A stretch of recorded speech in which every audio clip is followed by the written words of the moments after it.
আসসালামু আলাইকুম, আশা করছি সবাই ভালো আছো। হালকেনস্টাইনের আজকের আরেকটি ভিডিওতে একাডেমিক টু অ্যাডমিশন কোর্সের পদার্থবিজ্ঞান দ্বিতীয় পত্রের তাপগতিবিদ্যার সেকেন্ড লেকচার নিয়ে আমি তোমাদের সামনে হাজির হলাম। মোহাম্মদ শাহপুরান, পড়াশোনা করছি বুয়েটের ত্রিপলি ডিপার্টমেন্টে।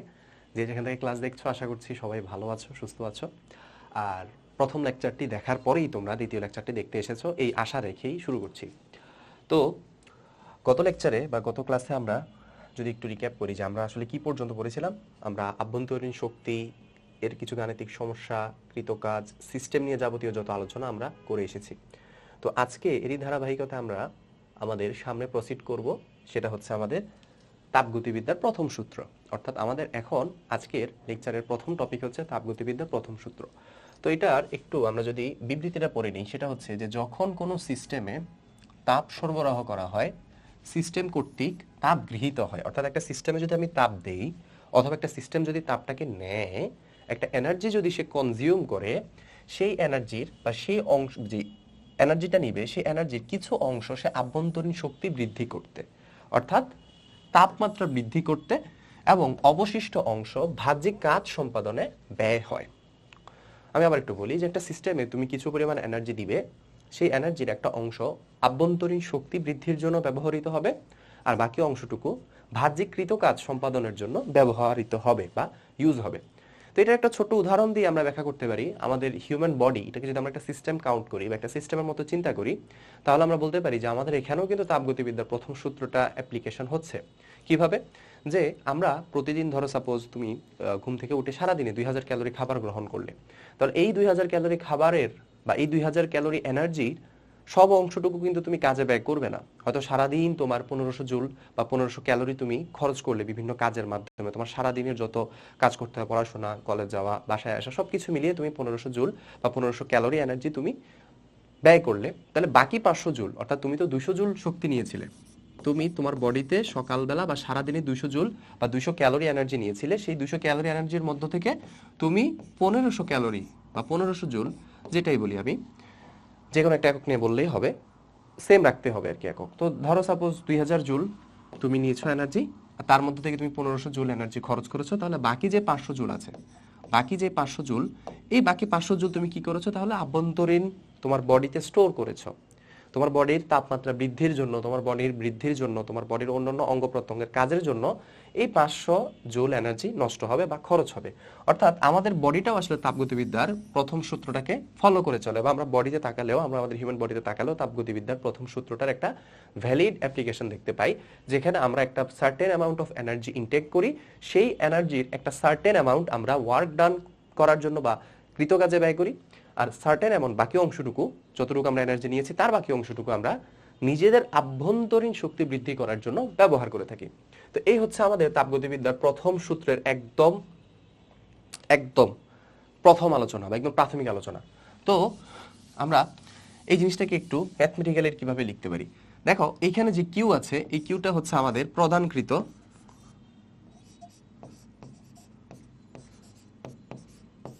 তাপ। অর্থাৎ একটা সিস্টেমে তুমি কতটুকু এনার্জি দিয়েছো।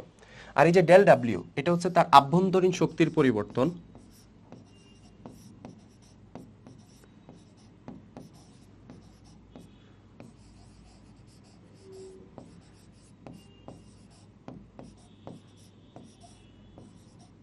আভ্যন্তরীণ শক্তির পরিবর্তন, আর এই অংশটুকু হচ্ছে আমাদের বাহ্যিকৃত কাজ।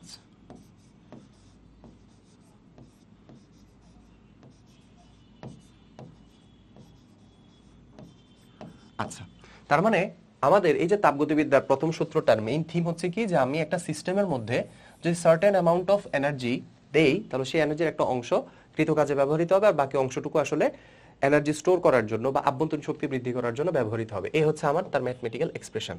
এখন আসি আমরা এখানে কিছু সাইন কনভেনশন নিয়ে আমাদের কথা বলতে হবে। সেটা হচ্ছে যে আমরা যদি তাপ, কাজ এবং আভ্যন্তরীণ শক্তি এর জন্য সাইন কনভেনশন বা এই যে চিহ্ন রীতি, সেটা যদি একটু খেয়াল করি ছকের মাধ্যমে, আমাদের জন্য এটা খুব ইম্পর্টেন্ট। একটু দেখো যে আমরা যখন তাপ নিয়ে কথা বলছি, যদি কোনো একটা সিস্টেমের জন্য কিউ এর মান আমরা পজিটিভ পাই, যদি আমাদের একটা সিস্টেমের জন্য আমরা কিউ এর মান পজিটিভ পাই, তার মানে বুঝতে হবে যে ওই সিস্টেমটা আসলে পরিবেশ থেকে, সিস্টেম তাপ পরিবেশ থেকে গ্রহণ করছে, সিস্টেম পরিবেশ থেকে তাপ গ্রহণ করছে। যখন একটা সিস্টেমের জন্য ম্যাথমেটিক্যালি আমি যখন ক্যালকুলেশন করে কিউ এর মানটা পজিটিভ পাবো, তখন আমি ধরে নিতে হবে বা আমাকে এটা বুঝে নিতে হবে যে সিস্টেম তাপ গ্রহণ করেছে।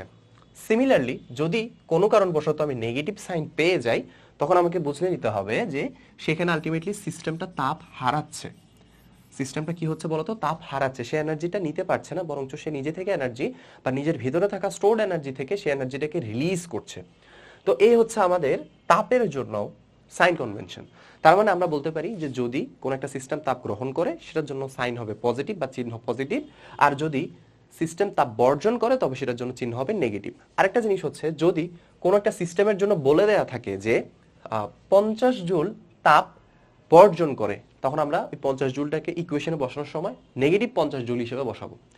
আর যখন বলা হবে যে সিস্টেম 50 জুল তাপ গ্রহণ করে, তখন আমরা লিখব প্লাস বা পজিটিভ 50 জুল। এটা আমাদের সাইন কনভেনশনের কাজ। তো এরপর আমরা আভ্যন্তরীণ শক্তির ক্ষেত্রে আসি। একটু ভালো করে লক্ষ্য করো, এখানে বলা হচ্ছে যে সিস্টেমের আভ্যন্তরীণ শক্তি যদি বৃদ্ধি পায় তখন আমরা সেটাকে পজিটিভ সাইন দিয়ে ডিনোট করব। অর্থাৎ একটা সিস্টেম যদি নিজের ভিতরকার এনার্জিটাকে স্টোর করে গেইন করতে পারে, নিজের ভিতরকার তাপ শক্তিকে বৃদ্ধি করতে পারে, তাপমাত্রাকে বৃদ্ধি করতে পারে, বা সোজা বাংলা কথা আমরা আভ্যন্তরীণ শক্তির বৃদ্ধি যদি দেখতে পাই কোনো সিস্টেমে, সেই ক্ষেত্রে আমার ডেল ইউর মানটা হবে পজিটিভ। ওকে, ভেরি গুড। সিমিলারলি যদি কোনো একটা ম্যাথমেটিক্যাল টার্মে আমি ম্যাথ করার পরে যদি দেখতে পাই যে সেখানে ডেল ইউর মানটা নেগেটিভ আসে, তাহলে আমাকে ধরে নিতে হবে বা বুঝে নিতে হবে যে ওই সিস্টেমটা আসলে আভ্যন্তরীণ শক্তি গেইন না করে বরঞ্চ আভ্যন্তরীণ শক্তি হ্রাস করে। তার মধ্যে যতটুকু আভ্যন্তরীণ শক্তি ছিল, সে আভ্যন্তরীণ শক্তির কিছু একটা অংশ সে রিলিজ করে দেয়। এই গেল আমাদের কিউ এবং ডেল ডাব্লিউর সাইন কনভেনশন। সেকেন্ড আমাদের যে জিনিসটা সেটা হচ্ছে ওয়ার্ক ডান। ওয়ার্ক ডানের ক্ষেত্রে আমাদের যে জিনিসটা হবে সেটা হচ্ছে সিস্টেম কর্তৃক কাজ যদি সম্পাদিত হয়। ভালো করে বুঝো, একটা সিস্টেম যদি নিজে কাজ করে, একটা সিস্টেম যদি নিজে কাজ করে, তবে সেই জিনিসটাকে আমরা বলবো পজিটিভ, সেই ওয়ার্ক ডানের মানটা হবে পজিটিভ। আর যদি আমি সিস্টেমের উপর কাজ করি, বাইরে থেকে আমি যদি সিস্টেমের উপরে কাজ করি, তখন সেটার মান হয়ে যাবে ঋণাত্মক বা নেগেটিভ। তো এখানে আমরা কি বুঝতে পেলাম, যে যদি কিউ এর মানটা পজিটিভ হয় তাহলে সিস্টেমটা তাপ গ্রহণ করবে, নেগেটিভ হলে সিস্টেম তাপ ছেড়ে দিবে। ডেল ইউর মান যদি আভ্যন্তরীণ শক্তি বৃদ্ধি পায় এটা বোঝায়, তাহলে সেটার মান হবে পজিটিভ, হ্রাস পেলে নেগেটিভ। সিমিলারলি কৃতকাজ যদি একটা সিস্টেম নিজে করে, সেক্ষেত্রে তার মান হবে পজিটিভ। যদি তার উপর বাইরে থেকে কাজ করা হয়, সেক্ষেত্রে কৃতকাজের মান হবে নেগেটিভ। এই গেল আমাদের সাইন কনভেনশন। ওকে, ভেরি গুড। তো আমরা যদি এখান থেকে একটা ম্যাথ দেখে নিই, যে একটি সিলিন্ডারের মধ্যে রাখা কিছু পরিমাণ গ্যাস পরিবেশের উপর 250 জুল কাজ সম্পাদনের সময় পরিবেশ থেকে 500 জুল তাপ শক্তি শোষণ করে, গ্যাসের অন্তস্থ শক্তির পরিবর্তন কত হবে? তো আমরা দেখে বুঝতে পারতেছি যে আমাদের এখানে তাপগতিবিদ্যার প্রথম সূত্রটা আমাদের ব্যবহার করতে হবে। এখন কি কি মান দেয়া আছে আমাদের একটু দেখি আমরা, যে আমাদের বের করতে হবে অন্তস্থ শক্তির পরিবর্তন। আমার কাছে দেয়া আছে যে সিলিন্ডারের মধ্যে রাখা কিছু পরিমাণ গ্যাস পরিবেশের উপর 250 জুল কাজ সম্পাদন করে। এখানে দুইটা ওয়ার্ড আমাদেরকে একটু ভালো করে বুঝতে হবে, যে এখানে পরিবেশের উপর 250 জুল কাজ সম্পাদন করে, অর্থাৎ আমার ইকুয়েশনের জন্য বা আমার সূত্রের জন্য আমি বলেছি যে যদি সিস্টেম কাজ করে, if the system does the work then the work done will be obviously positive. তার মানে আমার এখানে এই জিনিসটার মান হবে পজিটিভ 250 জুল। এরপরে আসি, বলা হচ্ছে যে 500 জুল তাপ শক্তি শোষণ করে। তার মানে এইখানে 500 জুল তাপ শক্তি শোষণ করে, এই পুরো লাইনটা আমার দরকার। শোষণ করে, আমি বলেই দিয়েছি যে সিস্টেম যদি তাপ শক্তি শোষণ করে, আমরা বক্সটা যদি দেখি যে সিস্টেম যদি তাপ শক্তি গ্রহণ করে, গ্রহণ করা মানে আলটিমেটলি শোষণ করা, মানে সিস্টেমটা একটা উৎস থেকে তাপ শক্তি নিয়ে নিচ্ছে। ইন দ্যাট কেস আমাদের কিউ এর মানটা হবে কি পজিটিভ। তার মানে আমাদের এইখানে যে যতটুকু এনার্জি সে গ্রহণ করলো কিউ, এটার মান হবে পজিটিভ 500 জুল। আমাদের বের করতে হবে আভ্যন্তরীণ শক্তির পরিবর্তন। তার মানে এই আভ্যন্তরীণ শক্তির পরিবর্তন বের করার জন্য আমরা যদি ইকুয়েশনে বসাই, কিউ এর মান হচ্ছে পজিটিভ 500 জুল, ডেল ডাব্লিউ আমরা এটা বের করব, ডেল ইউ আমরা বের করব, ডাব্লিউ এর মান হচ্ছে 250 জুল। তার মানে এখান থেকে আমরা বলতে পারি যে আভ্যন্তরীণ শক্তির পরিবর্তনটা হবে 250 জুল। আর এটার সাইন যেহেতু পজিটিভ, খেয়াল করো, যেহেতু এটা সাইন পজিটিভ, তার মানে আমাদের বুঝে নিতে হবে যে এইখানের আভ্যন্তরীণ শক্তিটা গেইন হচ্ছে। এটা লুজ হচ্ছে না বা এটা ছেড়ে দিচ্ছে না, এটা ডিসিপেট হচ্ছে না, তার আমরা বলতে পারি যে এখানে আভ্যন্তরীণ শক্তি বৃদ্ধি পাচ্ছে, যেহেতু সাইনটা পজিটিভ। আভ্যন্তরীণ শক্তি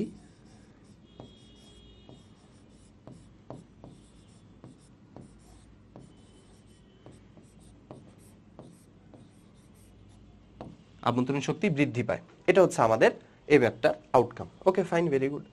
এরপরে আমরা কোন একটা ব্যবস্থা বা আমাদের তাপগতিবিদ্যার নেক্সট একটা এমসিকিউ সলভ করি, যেটা হচ্ছে যে আমাদের যশোর বোর্ড 2021-এ আসা। তো কি বলা হচ্ছে যে কোনো ব্যবস্থা বা পরিবেশ, কোনো ব্যবস্থা মানে কোনো একটা সিস্টেম, ব্যবস্থা মানে হচ্ছে যে এখানে বোঝানো হচ্ছে সিস্টেম, কেউ কনফিউজ হওয়ার কিছু নেই, আমরা এটাকে সিস্টেমটাকে বাংলা ব্যবস্থা বলতে পারি। পরিবেশ থেকে 50 জুল তাপ শোষণ করে, এই ওয়ার্ডটা পুরোটা খেয়াল করবা যে তাপ কি শোষণ করে নাকি তাপ ছেড়ে দেয়, এটা একটু মাথায় রাখতে হবে, বিকজ এটার উপরে আমার ম্যাথমেটিক্যাল টার্মটা নির্ভর করতেছে, এটার উপর আমার চিহ্ন নির্ভর করতেছে। সো দ্যাটস ওয়াই আমাদের কথাগুলো ভালো করে বুঝতে হবে যে এখানে তাপ শোষণ করার কথা বলা হচ্ছে নাকি তাপ বিকিরণ করার কথা বলা হচ্ছে বা তাপ ছেড়ে দেওয়ার কথা বলা হচ্ছে। বলা আছে যে 50 জুল তাপ শোষণ করে এবং ব্যবস্থার সিস্টেমের 300 জুল, সিস্টেমের উপর, ভালো করে বুঝো এখানেই আমার ওয়ার্ডটা আমাদের খুব বেশি ইম্পর্টেন্ট, যে ব্যবস্থার উপর, ব্যবস্থার উপর, অর্থাৎ আমার ধরো সিস্টেমটা ধরে নিলাম, যেটা সিস্টেম ধরে নিচ্ছি এটা একটা সিলিন্ডার, চিন্তা করে এটা একটা সিলিন্ডার, এই সিলিন্ডারটার উপর একটা পিস্টন আছে, মুভেবল পিস্টন, এই পিস্টনটার মধ্যে বাইরে থেকে, ভালো করে বুঝো যে আমি এখানে কিছু পরিমাণ এনার্জি দিলাম, কিছু পরিমাণ আমি এনার্জি দিলাম, সেই এনার্জি দেওয়ার মান হচ্ছে কতটুকু, 15 জুল, 1500 জুল, 1500 জুল আমি এনার্জি দিচ্ছি, আর বাইরে থেকে আমি কাজ করছি, আর কাজটা আমি কোথা থেকে করতেছি, বাইরে থেকে, সিস্টেমের উপর, সিস্টেমের উপর কাজ করছি কতটুকু, 300 জুল। তাহলে সিস্টেমের উপর কাজ যদি 300 জুল হয়, তার মানে আমাকে বলতে হবে এটার মান হবে নেগেটিভ। আমাদের সাইন কনভেনশন অনুযায়ী একটা সিস্টেমের উপর যদি বাইরে থেকে কাজ করা হয়, পরিবেশ যদি সিস্টেমের উপর কাজ করে, ইন দ্যাট অ্যাসপেক্ট আমাদের কৃতকাজের মান হবে নেগেটিভ। ওকে ফাইন, ভেরি গুড। এখন আমাকে বলা হচ্ছে যে ব্যবস্থাটির আভ্যন্তরীণ শক্তির পরিবর্তন কত। তো আমরা তো সূত্র তো যদি বসিয়ে দিই আমাদের কাজ হয়ে যাবে। আমাদের সূত্র কি, যে Q is equals to del U plus W, in that aspect del U is equals to Q minus W. Q এর মানটা হচ্ছে আমাদের 1500 বা 1500 মাইনাস ওয়ার্ক ডানটা হচ্ছে আবার মাইনাস 300। এটা একটু খেয়াল করতে হবে, আমাদের এক্সপ্রেশনটা বা এই কাজটা আমাদের খুব বেশি ইম্পর্টেন্ট। তাহলে দেখো এখান থেকে আমরা কি লিখতে পারি, আমরা এখান থেকে লিখতে পারি 1800 বা পজিটিভ 1800, তার মানে আমাদের অ্যান্সার হচ্ছে পজিটিভ 1800 জুল। তো দেখি আমরা, হ্যাঁ পজিটিভ 1800 জুলই আমাদের এখানকার অ্যান্সার। তো আশা করি তোমরা বুঝতে পেরেছো ম্যাথটা কিভাবে করবা। এরপর আমাদের খুব একটা ইম্পর্টেন্ট টপিক নিয়ে আমরা কথা বলবো, সেটা হচ্ছে মোলার আপেক্ষিক তাপ। মোলার আপেক্ষিক তাপ। তো এর আগে আপেক্ষিক তাপ জিনিসটা বোঝার একটু ট্রাই করি আমরা। আপেক্ষিক তাপ মানে হচ্ছে, আপেক্ষিক তাপ স্পেসিফিক হিট,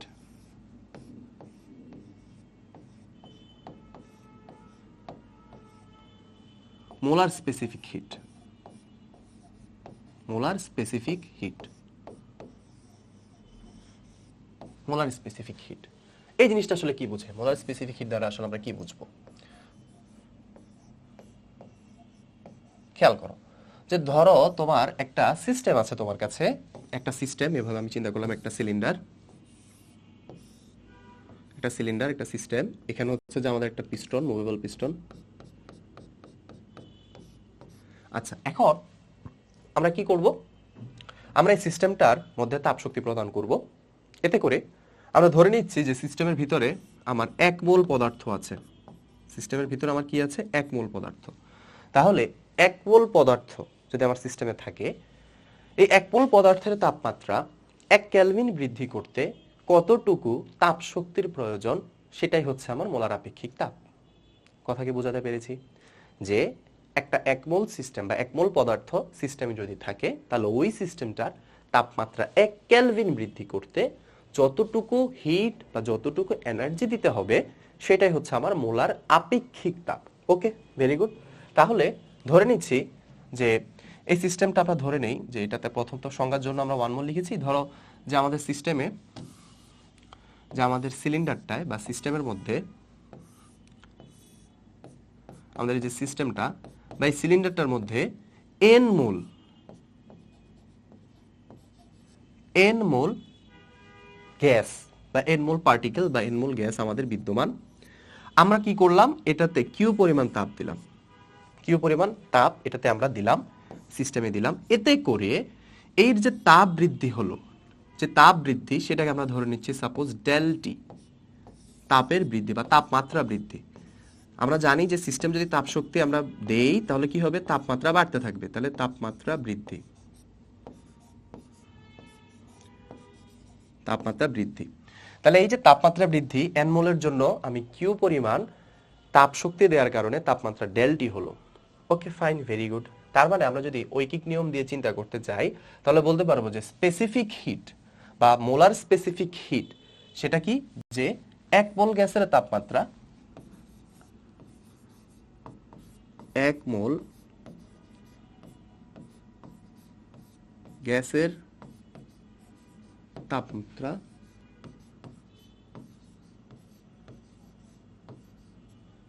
1 কেলভিন বৃদ্ধি করতে, 1 কেলভিন বৃদ্ধি করতে, 1 কেলভিন বৃদ্ধি করতে যতটুকু তাপ শক্তির প্রয়োজন,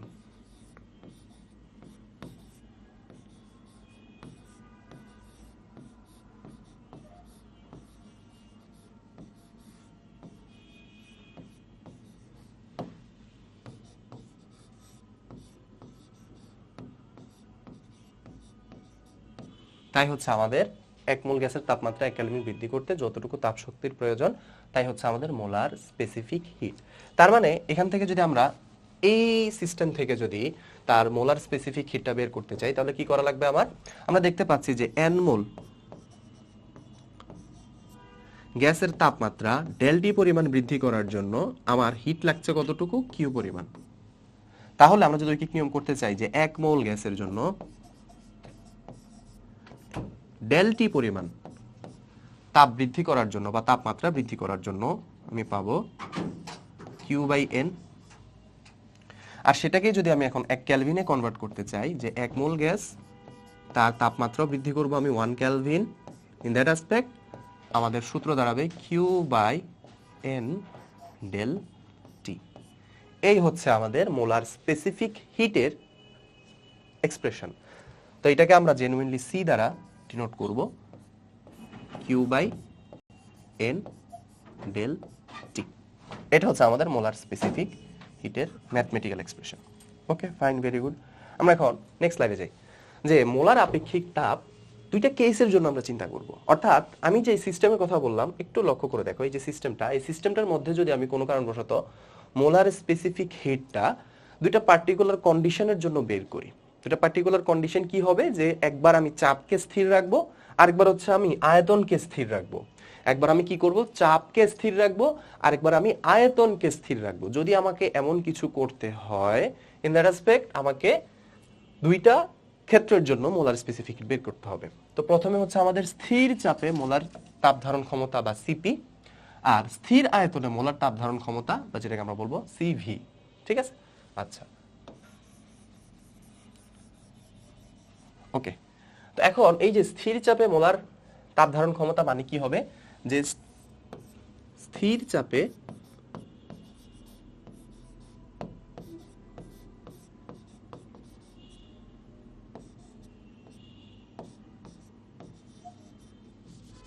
স্থির চাপে 1 মোল গ্যাসের তাপমাত্রা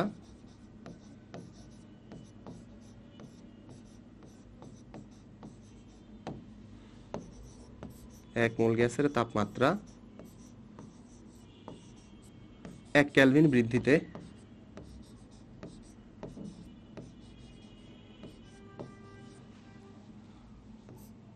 প্রদত্ত শক্তি, প্রদত্ত তাপ শক্তি।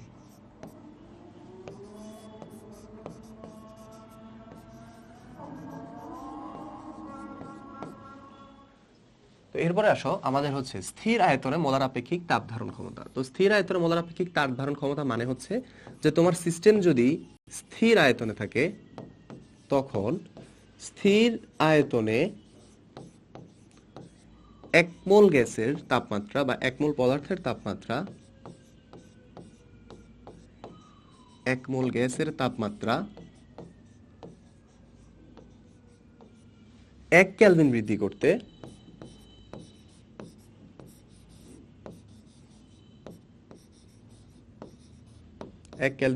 করতে যতটুকু তাপ প্রয়োজন হয়,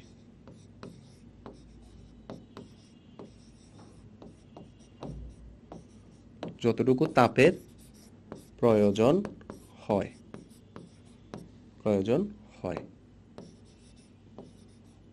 আচ্ছা, ভেরি গুড। তো এই দুইটা জিনিসের মাঝে আমাদের সিপি এবং সিভি, এই দুইটা জিনিসের মাঝখানে আমাদের একটা রিলেশন ফর্ম করতে হবে, যেটা আমাদের নেক্সট স্লাইডে একটা কোশ্চেনের মাধ্যমে আমরা দেখে আসি। সেটা হচ্ছে যে দুই ধরনের মোলার আপেক্ষিক তাপের ক্ষেত্রে কোনটি সঠিক, অর্থাৎ সিপি এবং সিভির মাঝে কি ধরনের রিলেশন মেনটেন করে, এটা নিয়ে আমাদের একটা কোশ্চেন। তো এটা নিয়ে আলোচনা করার জন্য আমরা একটু ডিটেলস জিনিসটা নিয়ে কথা বলি। সেটা হচ্ছে আমরা দুইটা কেস চিন্তা করি বা দুইটা সিস্টেম চিন্তা করি, যে একটা সিস্টেম, যে সিস্টেমে আমার আয়তনটা ফিক্সড, যে সিস্টেমটায় আমার আয়তনটা ফিক্সড, অর্থাৎ যে সিস্টেমে সময়ের সাথে সাথে গ্যাসের আয়তনটা বৃদ্ধি পাবে না, বা সোজা বাংলা কথায় আমরা এতক্ষণ ধরে যে পিস্টনটাকে মুভেবল বলছিলাম, সেই পিস্টনটা এখন আর মুভেবল নেই, পিস্টনটা এখন ফিক্সড। তো ফিক্সড হলে আমরা বলতে পারবো যে এখানে আয়তনটাও ফিক্সড, বা আয়তনটা আমাদের আনচেঞ্জেবল। তা আমরা বলতে পারি যে এখানে স্থির আয়তন বা ফিক্সড ভলিউম,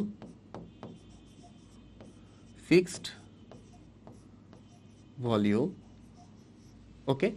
তো এই ফিক্সড ভলিউমে যদি আমরা তাপগতিবিদ্যার দ্বিতীয় সূত্রটা আমরা অ্যাপ্লাই করতে চাই, তাহলে কি করা যায়? দেখো তো, ফিক্সড ভলিউম যদি হয়, তার মানে আমরা বলতে পারি যে এইখানে তাপগতিবিদ্যার সূত্রানুযায়ী বা তাপগতিবিদ্যা ছাড়াও বলতে পারি যে ডিভি ইজ ইকুয়ালস টু 0, বা এখানে আয়তনের পরিবর্তনটা হচ্ছে 0।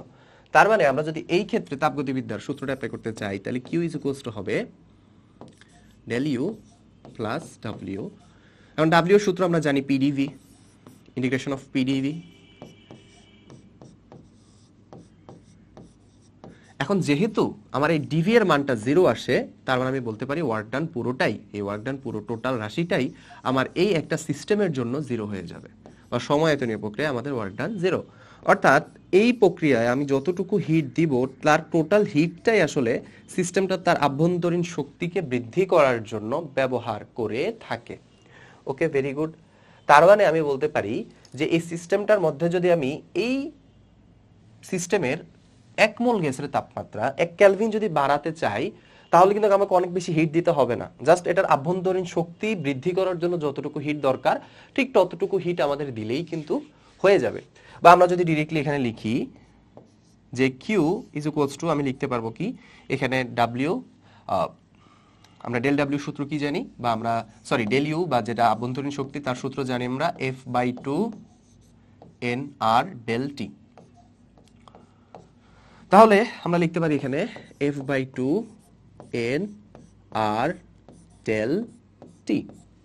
এখন তাহলে এখান থেকে আমরা একটা জিনিস একটু ভালো করে লক্ষ্য করতে পারি যে এই জায়গায় ডেল টি, যেহেতু আমরা স্পেসিফিক হিট বা স্পেসিফিক হিট এট ফিক্সড ভলিউম বের করছি, দ্যাট অ্যাসপেক্ট আমাদের ডেল টি এর মান হচ্ছে 1 কেলভিন। তার মানে আমরা কিউ ইজ ইকুয়ালস টু, এটাকে লিখতে পারি F/2, এন এর মানও আমাদের জন্য 1, এই ইকুয়েশন আমরা বলতে পারি যে n ইজ ইকুয়ালস টু 1 মোল। কেন? কারণ আমাদের মোলার স্পেসিফিক হিট বের করতে হবে, আর আমাদের যে হিট এক্সচেঞ্জ বা যেটা তাপমাত্রার পরিবর্তন, সেটা হচ্ছে 1 কেলভিন। তাহলে এখান থেকে আমি লিখতে পারি 1 mole into R into 1 kelvin. তার মানে আমাদের ইকুয়েশনটা হবে ultimately Q is equals to F/2 R. এটা হচ্ছে আমাদের এই ক্ষেত্রে প্রযুক্ত তাপ। এখন যেহেতু আমি এখানে একটা স্ট্যান্ডার্ড কন্ডিশন ধরে এই ইকুয়েশনটা বের করেছি, সেটা কি যে 1 মোল গ্যাসের তাপমাত্রা 1 কেলভিন বাড়াতে যতটুকু হিট লাগবে, অর্থাৎ এটাই হচ্ছে আমাদের সিভি, এই মানটাই হচ্ছে আমাদের সিভি, অর্থাৎ আমরা ডিরেক্টলি বলতে পারি CV is equals to F/2 R. তাহলে এই হচ্ছে আমাদের সিভি এর ইকুয়েশন। সিভি এর মান আমরা ডিরেক্টলি বের করতে পারবো। এখানে আমরা এফ এর মানটা কিভাবে বসাবো? আমরা জানি যে এক পারমাণবিক গ্যাস, দুই পারমাণবিক গ্যাস, বহু পারমাণবিক গ্যাসের জন্য স্বাধীনতার মাত্রার মানটুকু চেঞ্জ হয়। সো ওই মান বসিয়ে আমরা ডিরেক্টলি সিভি এর মানটা F/2 আর দিয়ে বের করতে পারবো। তার মানে সিভি ইকুয়ালস টু হচ্ছে আমাদের F/2 আর। এখন আসি আমরা যদি আরেকটা কেস চিন্তা করি, যে কেসে হচ্ছে আমাদের, আচ্ছা এখানে আমরা একটু হেডলাইন দিয়ে দেই, এটা হচ্ছে সিভি নির্ণয়। সিভি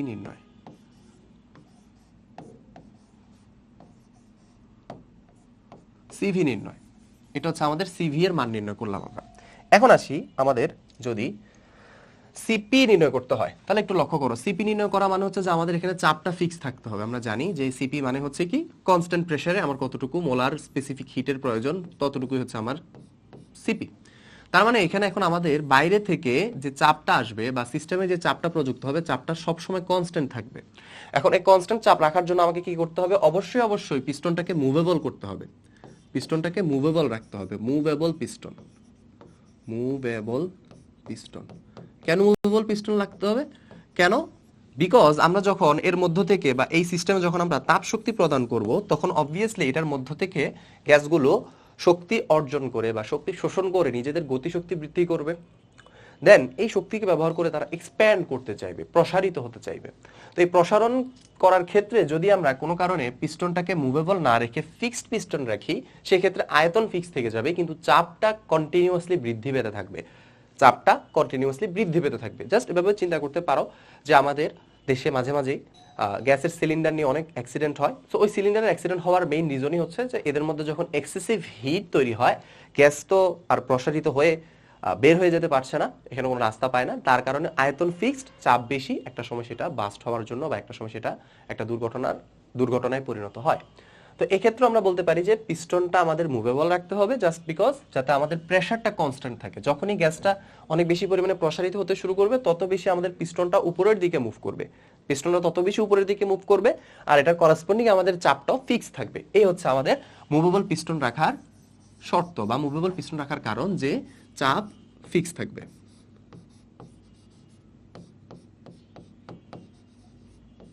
চাপ ফিক্স থাকবে। এখন আসি আমাদের ধরে নেই যে এখানে n = আমাদের 1 মোলই আছে যেহেতু আমরা, আর আমাদের যে ডেলটি সেটা হচ্ছে আমাদের 1 কেলভিন। তাহলে এখন আমাদের যে সূত্রটা আমরা বলে আসি, যে সূত্রটা আমরা করে আসি, যে সূত্রটা হচ্ছে কি আমাদের তাপগতিবিদ্যার প্রথম সূত্র Q = del U plus W।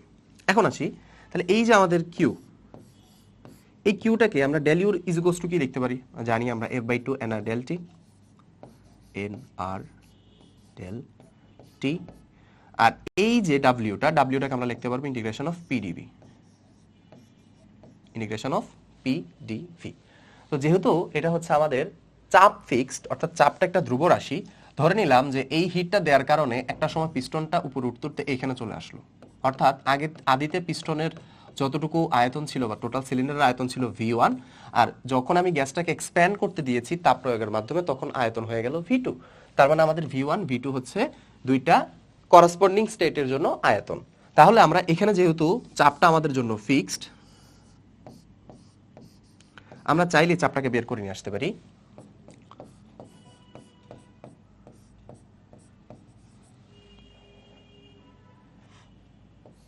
n এর মান তো আমরা জানি এখানে 1, যেহেতু আমরা মোলার স্পেসিফিক হিট বের করছি তাহলে n এর মান হচ্ছে 1, আর হচ্ছে r ই থাকবে, আর del T এটার মান হচ্ছে আমাদের 1। এখানে আমরা চাপটাকে বাইরে নিয়ে আসব কনস্ট্যান্ট কোয়ান্টিটি, আর dv ইন্টিগ্রেশন অফ dv যদি আমরা v1 থেকে v2 তে করি তাহলে এটার মান আসবে v2 - v1, v2 - v1 বা p del v আমরা বলতে পারি। অর্থাৎ আমরা ultimately at the end of the day তাপের একটা ইকুয়েশন পেয়ে গেলাম, সেটা হচ্ছে কি যে F/2 R plus P del V, P del V। এখন আসি তাহলে এইখান থেকে আমরা যদি আরো জিনিসটাকে সিম্পলিফাই করতে চাই কি করা যাবে দেখো তো। আমরা আদর্শ গ্যাসের সমীকরণ থেকে জানি PV = nRT। এখন যদি আমার চাপটাকে ফিক্স রেখে তাপ দেওয়ার কারণে তাপমাত্রা বৃদ্ধি পায় তখন আমি ইকুয়েশন লিখতে পারবো কি যে P del V অর্থাৎ আয়তন পরিবর্তন হবে corresponding to nR del T, nR del T। তাহলে এখান থেকে আমি PdV = লিখতে পারি nR del T। তাহলে আমরা এখান থেকে ইকুয়েশন বসিয়ে দেই যে F/2 আমরা এখান থেকে ইকুয়েশনটা লিখব F/2 PdV এর মানটা আমরা এই জায়গায় বসাবো, বসালে আমরা পাবো কি nR del T। ওকে, ভেরি গুড। তাহলে এখান থেকে আমরা আলটিমেটলি কি পাচ্ছি F/2 R প্লাস n, মোল সংখ্যা 1 যেহেতু স্পেসিফিক মোলার হিট বের করছি, মোল সংখ্যা 1, del T এটার মানও আমাদের 1 কেলভিন।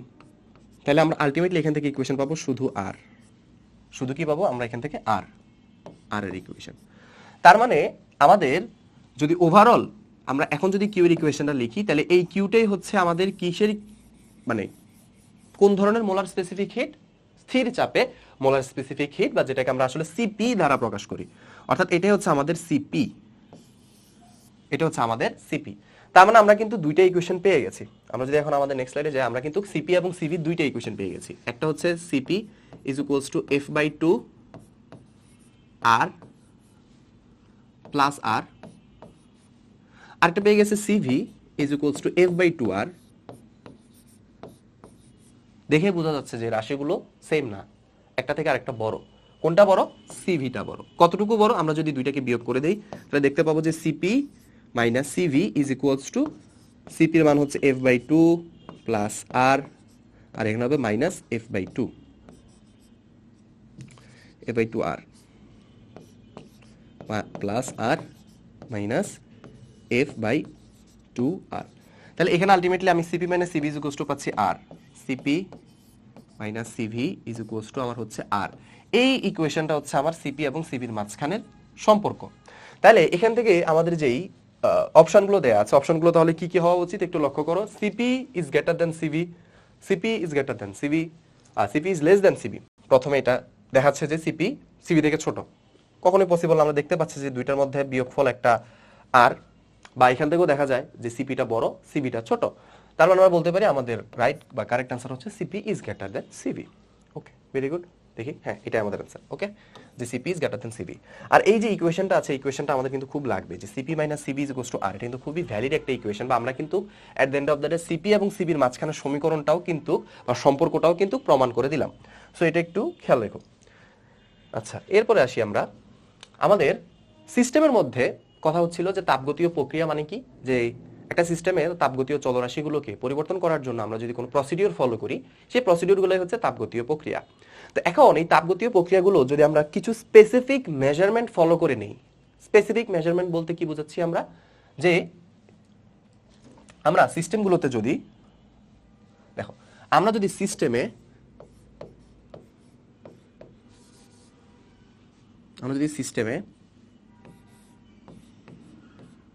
আচ্ছা ওয়েট, আমরা তাপগতীয় প্রক্রিয়া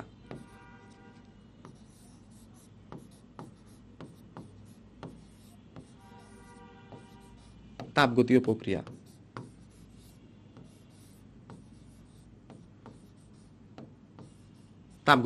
তো তাপগতীয় প্রক্রিয়াটা যদি আমরা কিছু স্পেসিফিক মেজারমেন্ট ফলো করে আমরা অ্যাচিভ করতে চাই। স্পেসিফিক মেজারমেন্ট বলতে কি বোঝাচ্ছি, যদি এই তাপগতীয় প্রক্রিয়া আমরা স্থির আয়তনে করি, স্থির আয়তন মানে হচ্ছে যে আমরা সিস্টেমের পিস্টনটাকে মুভেবল রাখবো না। স্থির আয়তন,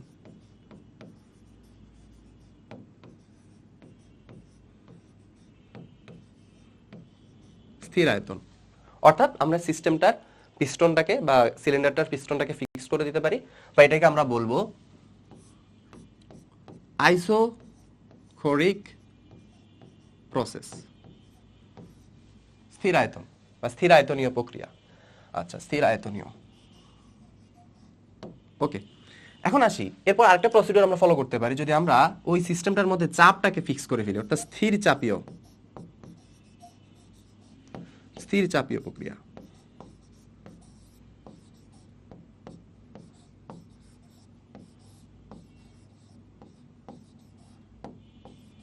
স্থির চাপীয় প্রক্রিয়া অর্থাৎ যে ক্ষেত্রে আমাদের সিস্টেমটার চাপটা কি থাকবে, ফিক্স থাকবে।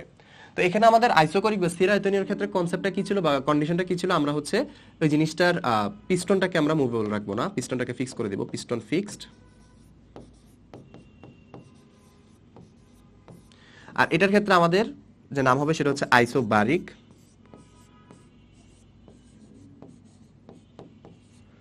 আর এক্ষেত্রে আমাদের হচ্ছে মুভেবল পিস্টন হতে হবে।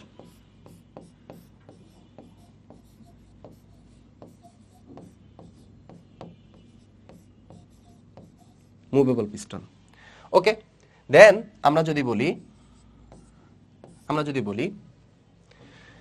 বলি যে আমাদের আরো দুইটা প্রক্রিয়া বা আরো দুইটা প্রসিডিউর বা আরো দুইটা মেজারমেন্ট, আমরা আরো দুই রকমের আমরা তাপগতীয় প্রক্রিয়া বা তাপগতীয় স্থানাঙ্কগুলোকে চেঞ্জ করতে পারি। তার মধ্যে একটি হচ্ছে সমষ্ণ প্রক্রিয়া।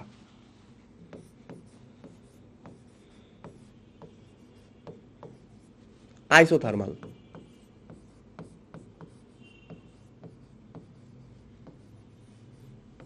আইসোথার্মাল। তো আমরা স্থির আয়তনীয়তে কি পড়ছিলাম, আমাদের এখানে হচ্ছে ভি ফিক্সড,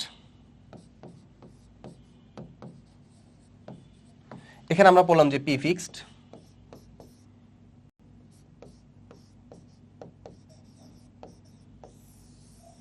আর এখানে আমরা দেখতে পাচ্ছি যে সমষ্ণ বা আইসোথার্মাল জিনিসটা বোঝায় আসলে, সমষ্ণ বা আইসোথার্মাল জিনিসটা বোঝায় আসলে স্থির তাপমাত্রায়। সমষ্ণ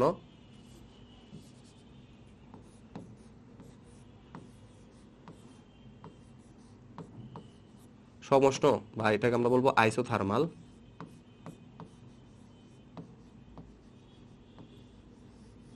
আইসোথার্মাল এটাতে আমরা বলবো যে টি ফিক্সড।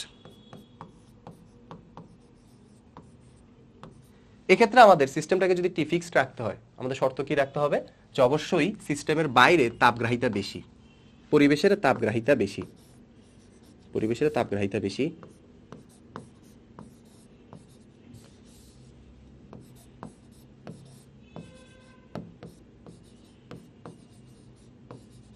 পরিবেশের তাপ গ্রাহিতা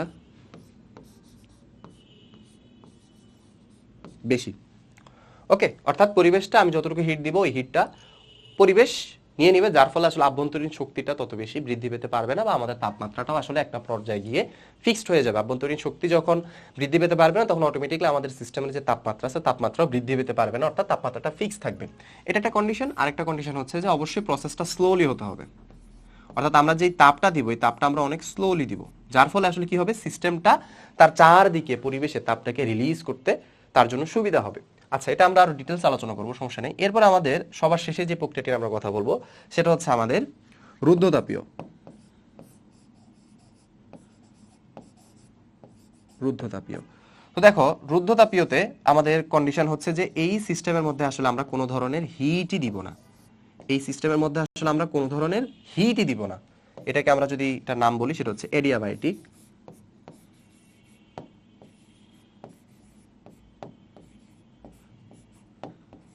তো এই সিস্টেমের মধ্যে আমাদের কোন জিনিসটা ফিক্সড, সেটা হচ্ছে আমাদের কিউ ফিক্সড।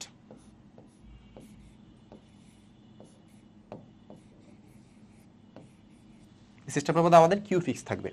এই হচ্ছে আমাদের তাপগতিক প্রক্রিয়ার বা তাপগতীয় প্রক্রিয়ার চারটা ধাপ বা চারটা প্রসেস বা চার ধরনের প্রসেস, যেখানে একবার হচ্ছে আমরা আয়তনকে ফিক্স রাখবো, একবার হচ্ছে আমরা চাপকে ফিক্স রাখবো, একবার হচ্ছে আমরা তাপমাত্রাকে ফিক্স রাখবো, একবার হচ্ছে আমরা সিস্টেমের মধ্যে প্রদানকৃত তাপটাকে ফিক্স করে ফেলবো, অর্থাৎ আমরা এর মধ্যে দিয়ে কোনো হিট যেতেই দিব না। ওকে, ফাইন, ভেরি গুড। আচ্ছা, এখানে আমরা কিউ না লিখে এটাকে ডেল কিউ লিখতে পারি, ডেল কিউ ফিক্সড, অর্থাৎ আমাদের সিস্টেমের মধ্যে দিয়ে আসলে আমরা কোনো ধরনের তাপ দিচ্ছি না। এখন আসি আমরা ডিটেলসে প্রত্যেকটা প্রক্রিয়া নিয়ে কথা বলবো, সেটা হচ্ছে আমাদের সমচাপ প্রক্রিয়া। হ্যাঁ, আমাদের হচ্ছে সমচাপ প্রক্রিয়া। তো সমচাপ প্রক্রিয়াটার ক্ষেত্রে আমাদের গ্রাফটা যদি একটু লক্ষ্য করি, যে পি ভার্সেস ভি গ্রাফ যদি আমরা দেখি, যে এক্স অ্যাক্সিস বরাবর আমাদের ভি, ওয়াই অ্যাক্সিস বরাবর আমাদের পি যদি থাকে, তাহলে প্রসিডিওরটা যদি তোমার এ থেকে বি তে কন্টিনিউ করে, তার মানে এ থেকে বি তে আমাদের গ্রাফটা ঠিক এভাবে যাবে, সোজা একটা সরল রেখা যাবে।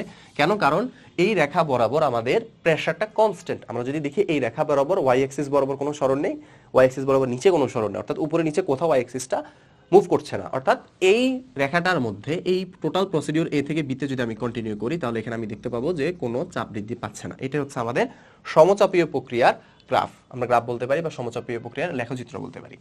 তো এখন আমাদের যে জিনিসটা জানতে হবে, যে সমচাপ প্রক্রিয়া আমরা কি পড়লাম, যে পি ফিক্সড।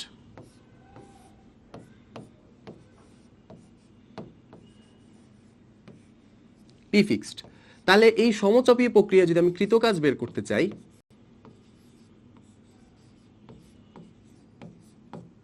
ডাব্লিউ যদি বের করতে চাই, আমরা ডাব্লিউর সার্বজনীন একটা সূত্র জানি, সেটা হচ্ছে ইন্টিগ্রেশন অফ v1 থেকে v2 pdv, pdv।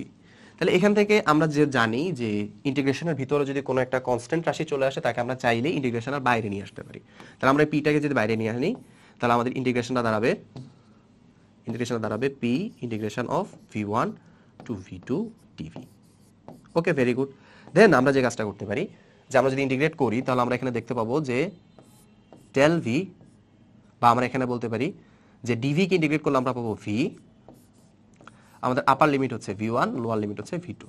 বা আমরা জিনিসটাকে যদি একটু গ্রাফিক্যালি দেখতে চাই বা একটা সিস্টেম দেখতে চাই, যে সিস্টেমের মধ্যে হচ্ছে যে আমার মুভেবল পিস্টনটার মধ্যে আমরা যখন বাইরে থেকে হিট দিচ্ছি, হিটের কারণে পিস্টনটা মুভ করছে, অর্থাৎ ভিতরকার চাপটাকে ফিক্স রাখার জন্য পিস্টনটা মুভ করে একটা পর্যায়ে উপরে চলে আসলো, যার ফলে তার বৃদ্ধিপ্রাপ্ত আয়তন V2 আর আদি আয়তন V1, আর এখানে আমি যেই কাজটা দিচ্ছি বা যেই তাপশক্তি দিচ্ছি সেটা হচ্ছে Q, আর এখান থেকে যে কাজটা হবে এই যে উপরে ওঠার কারণে যে সে একটা প্রসারণকৃত বা গ্যাসের প্রসারণজনিত পরিবেশের উপর একটা কাজ করে, সেই কাজের মানই হবে আমাদের PV।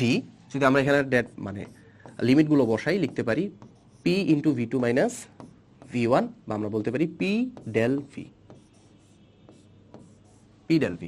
অর্থাৎ আমাদের সমচাপ প্রক্রিয়ার জন্য আমাদের কৃতকাজের সূত্র হচ্ছে W is equals to P del V।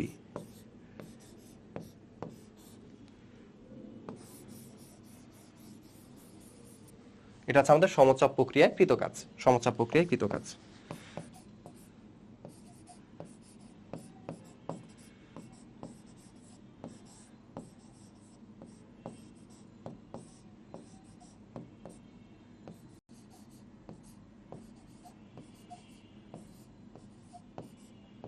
সমচাপ প্রক্রিয়ায় কৃতকাজ, ওকে ফাইন।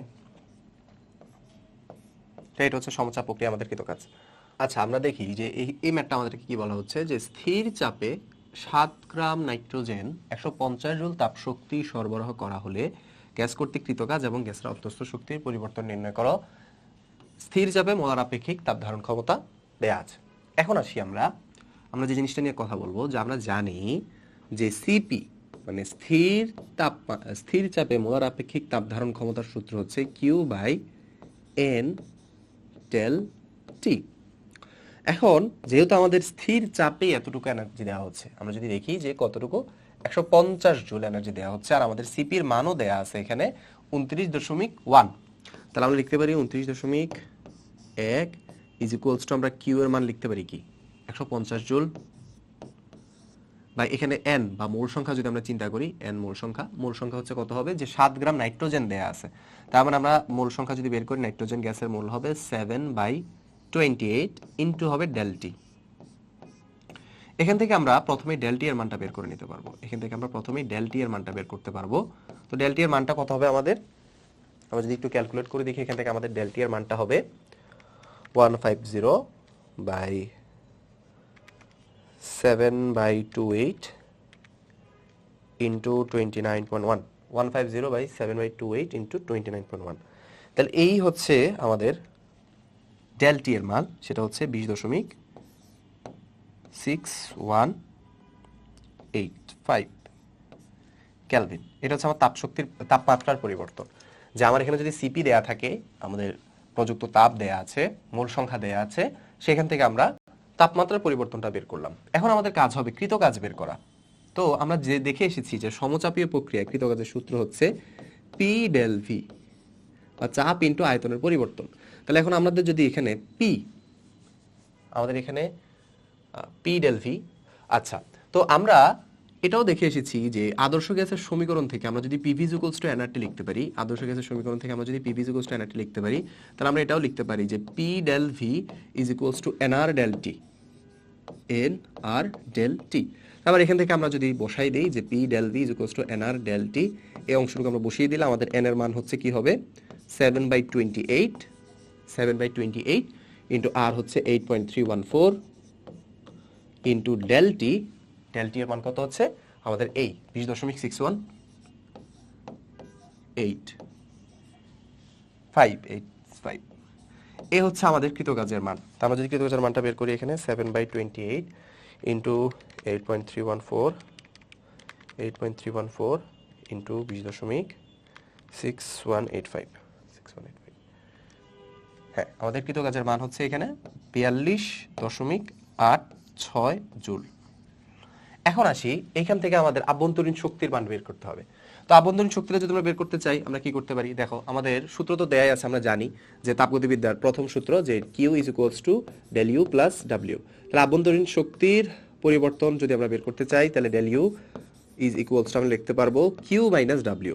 কিউ হচ্ছে আমাদের 150 জুল, ডাব্লিউ আমরা বের করে এসেছি 42.86। আমরা যদি এখানে বসিয়ে দেই, তাহলে আমাদের এখান থেকে আভ্যন্তরীণ শক্তির পরিবর্তন কতটুকু আমরা সেটা পেয়ে যাব 107.14।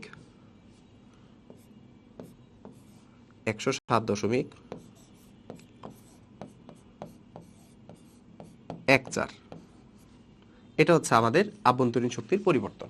তো এই হচ্ছে আমাদের ওভারঅল ম্যাথটা। আমি যদি আবার একটু রিভিউ করে কি করলাম, প্রথমে আচ্ছা আমরা ডেলটির মানটা বের করে নিয়েছি, CP is to Q by N del T, because আমার পুরো ইকুয়েশনটা বা পুরো প্রসেসটা স্থির চাপে সংগঠিত হয়েছে।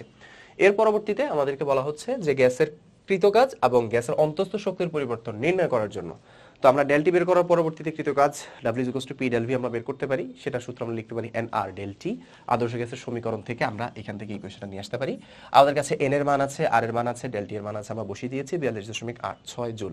এই হচ্ছে আমাদের ওভারঅল ডাব্লিউ এর মান, এই হচ্ছে আমাদের ডাব্লিউ এর মান। আর এর পরবর্তীতে এই ডাব্লিউ মানটা ব্যবহার করে আমরা এখান থেকে ডেল ইউ বা আভ্যন্তরীণ শক্তির পরিবর্তনটা বের করতে পেরেছি। এই হচ্ছে আমাদের এই ম্যাথটা।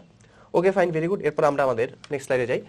আমাদের সময়তন প্রক্রিয়া নিয়ে কথা বলতে হবে। সময়তন প্রক্রিয়া মানে হচ্ছে যে আমাদের বলেছিলাম যে আমাদের পিস্টনটা ফিক্স থাকবে, অর্থাৎ এর মধ্য দিয়ে গ্যাস প্রসারিত হোক বা সংকুচিত হোক, যাই হোক না কেন, পিস্টনের কোনো মুভ বা পিস্টনটা কোনোভাবেই সরতে পারবে না।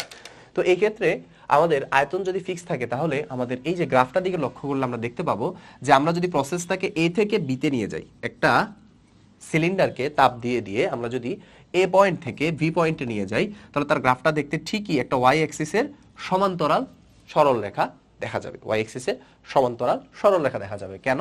বিকজ ওয়াই অ্যাক্সিসের সমান্তরাল সরল রেখা হলেই কেবল এই রেখা বরাবর প্রত্যেকটা বিন্দুতেই আয়তনের মানটা সমান হবে। আয়তন যদি আমি ধরে নিই এটা ভি, তাহলে এই ভি আয়তনটা প্রত্যেকটা পয়েন্টের মধ্যে আমরা দেখতে পাবো।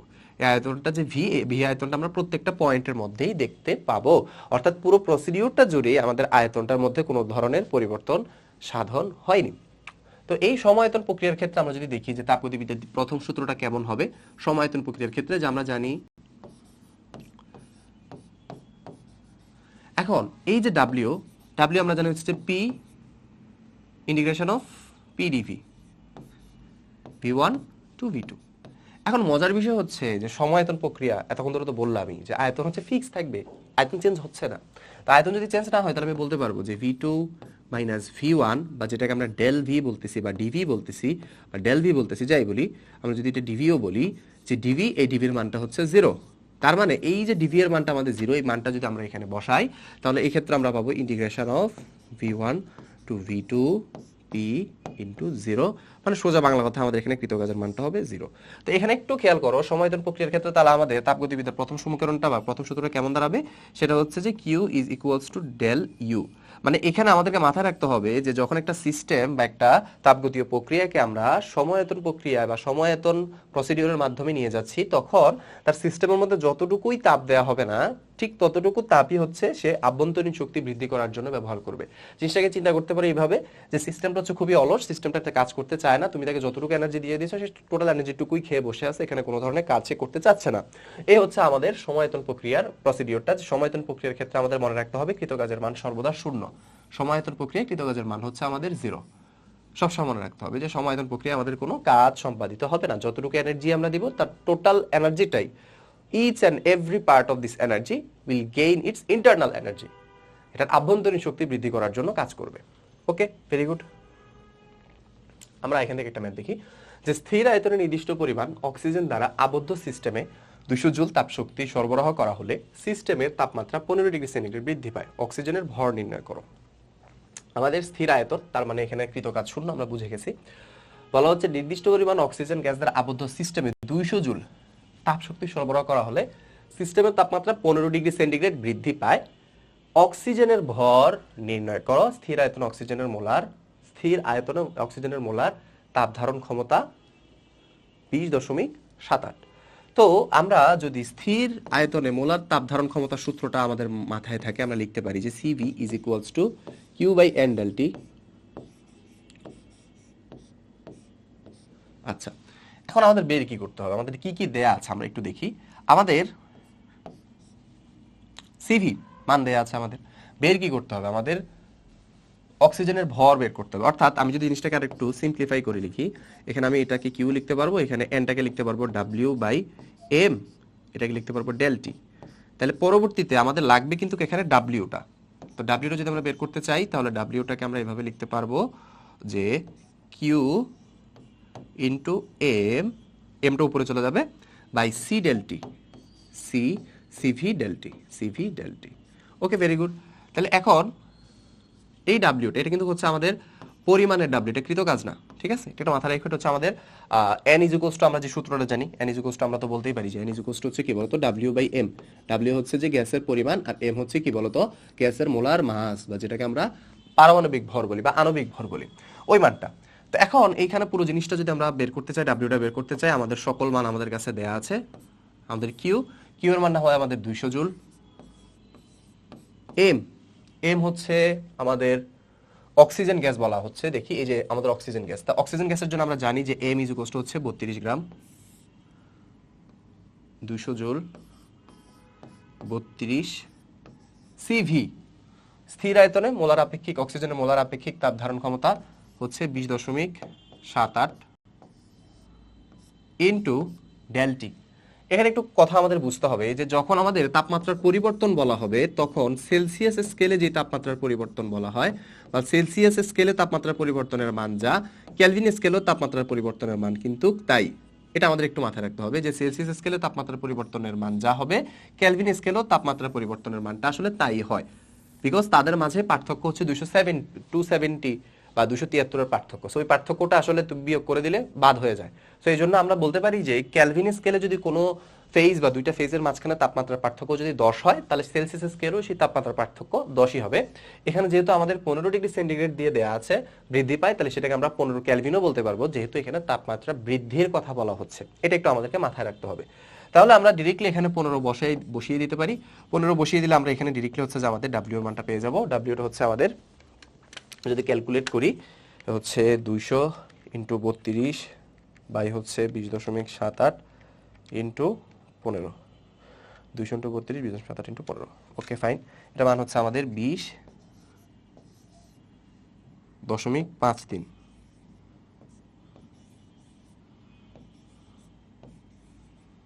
20.53 গ্রাম। এই হচ্ছে আমাদের অ্যান্সারটা, 20.5325 গ্রাম। এটা হচ্ছে আমাদের অক্সিজেনের পরিমাণটা। তো ম্যাথটা আমি একটু রিক্যাপ করে আমরা কি করলাম, যে আমরা এখানে হচ্ছে যে আমাদের স্থির আয়তনে যেই মোলার আপেক্ষিক তাপের যে সূত্র আমরা জানি, সেখান থেকে আমরা CV is equals to Q by N del T, সেখানে পরবর্তীতে সকল কিছুর মান বসানোর পরে আমরা আলটিমেটলি ডাব্লিউ এর মানটা পেয়ে গেলাম। এই হচ্ছে আমাদের সমায়তনীয় প্রক্রিয়ার। এরপর আমরা, আচ্ছা, এটা হচ্ছে আমাদের ত্রুটিপূর্ণ থার্মোমিটারের একটা ম্যাথ এখানে চলে এসেছে। আচ্ছা, এরপর আমরা হচ্ছে যে সমষ্ণ প্রক্রিয়াতে যাব। তো সমষ্ণ প্রক্রিয়া মানে হচ্ছে যে আইসোথার্মাল প্রসেস, যেখানে আমরা বলেছিলাম যে তাপমাত্রা সবসময় কি থাকবে, ফিক্স থাকবে। তো তাপমাত্রা ফিক্স রাখার জন্য আমাদেরকে এখানে পার্টিকুলার কিছু মেজারমেন্ট ফলো করতে হয়। সেই ক্ষেত্রে মেজারমেন্টটা হতে হবে যে ধরো আমি যদি সিস্টেমটা হই, তাহলে আমার চারপাশে তাপ ধারণ ক্ষমতা বা তাপ গ্রাহিতা অনেক বেশি হতে হবে। অর্থাৎ আমার সিস্টেমে যতই আমি তাপ দেই না কেন, আমার তাপটা বাইরে রিলিজ হয়ে যাবে। আমি কোনোভাবেই এনার্জিটাকে মানে নিজের গেইন করার জন্য ব্যবহার করতে পারবো না, নিজের আভ্যন্তরীণ শক্তিকে বৃদ্ধি করার জন্য ব্যবহার করতে পারবো না। যতটুকু এনার্জি আমি ইনটেক নিব, তার টোটাল এনার্জিটুকুই বা বেশিরভাগ এনার্জিটুকুই বা একদমই সব এনার্জিটুকুই আমরা কি করব, রিলিজ করে দিব, আমরা একদম চারদিকে ছড়িয়ে দিব। তার মানে আমাদের এখানে একটু মানে কন্ডিশনটা মাথায় রাখতে হবে যে সমষ্ণ প্রক্রিয়ার জন্য আমাদের কিছু কন্ডিশন আছে। কন্ডিশনগুলো আমরা একটু দেখি, যে যেই প্রক্রিয়ায় কোনো সিস্টেমের চাপ ও আয়তন পরিবর্তন হয় কিন্তু তাপমাত্রা স্থির থাকে, সোজা বাংলা কথা, তাপমাত্রা স্থির থাকবে। কিন্তু তাপমাত্রা স্থির রাখবো কিভাবে, এটার জন্য আমাদের কিছু শর্ত ফলো করতে হবে। শর্ত হচ্ছে, প্রথম শর্ত, প্রক্রিয়াটি অনেক ধীর গতিতে হতে হবে।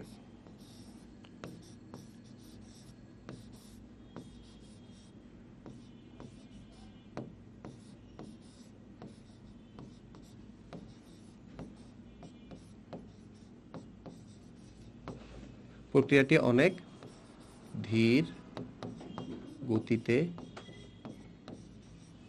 হবে। দ্বিতীয় শর্ত হবে যে আমাদের চারপাশে যে তাপগ্রাহিতা বা তার পরিবেশ যে যতটুকু তাপ বা হিট কতটুকু সে নিয়ে যাবে, সেই তাপগ্রাহিতার পরিমাণটা বেশি হবে। মানে পরিবেশ কর্তৃক তাপ গ্রহণের প্রক্রিয়া পরিবেশ কর্তৃক তাপগ্রাহিতার মান হবে বেশি।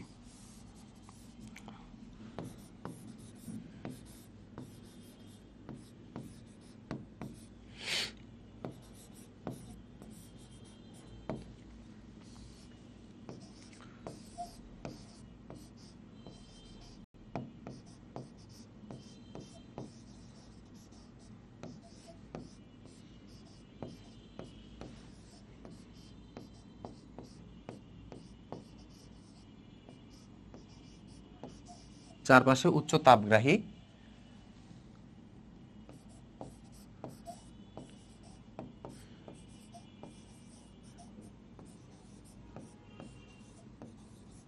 পরিবেশ হতে হবে যা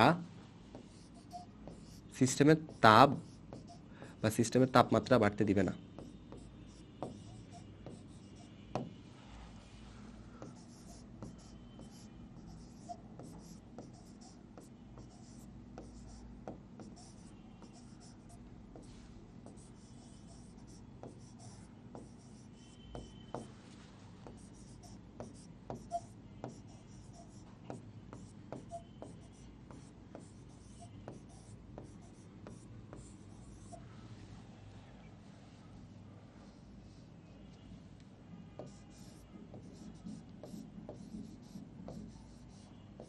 সিস্টেমের তাপ বৃদ্ধি পেতে দিবে না। এই হচ্ছে আমাদের দুটো কন্ডিশন আমাদের মাথায় রাখতে হবে, যে প্রক্রিয়া অনেক ধীরগতিতে হবে, চারপাশে উচ্চ তাপগ্রাহী পরিবেশ হতে হবে যা সিস্টেমের অভ্যন্তরীণ শক্তি বৃদ্ধি পেতে দিবে না। এখন এই সিস্টেমের জন্য আমাদের পি ভার্সেস ভি গ্রাফটা কেমন হবে? সোজা বাংলা কথা, তোমরা বয়েলের সূত্র পড়েছো, তোমরা তো সবাই পড়েছো না বয়েলের সূত্র? তোমরা পদার্থবিজ্ঞান দশম অধ্যায়ে, প্রথম পত্রের দশম অধ্যায়ে তোমরা বয়েলের সূত্র পড়ে এসেছো বা বয়েলস ল পড়ে এসেছো।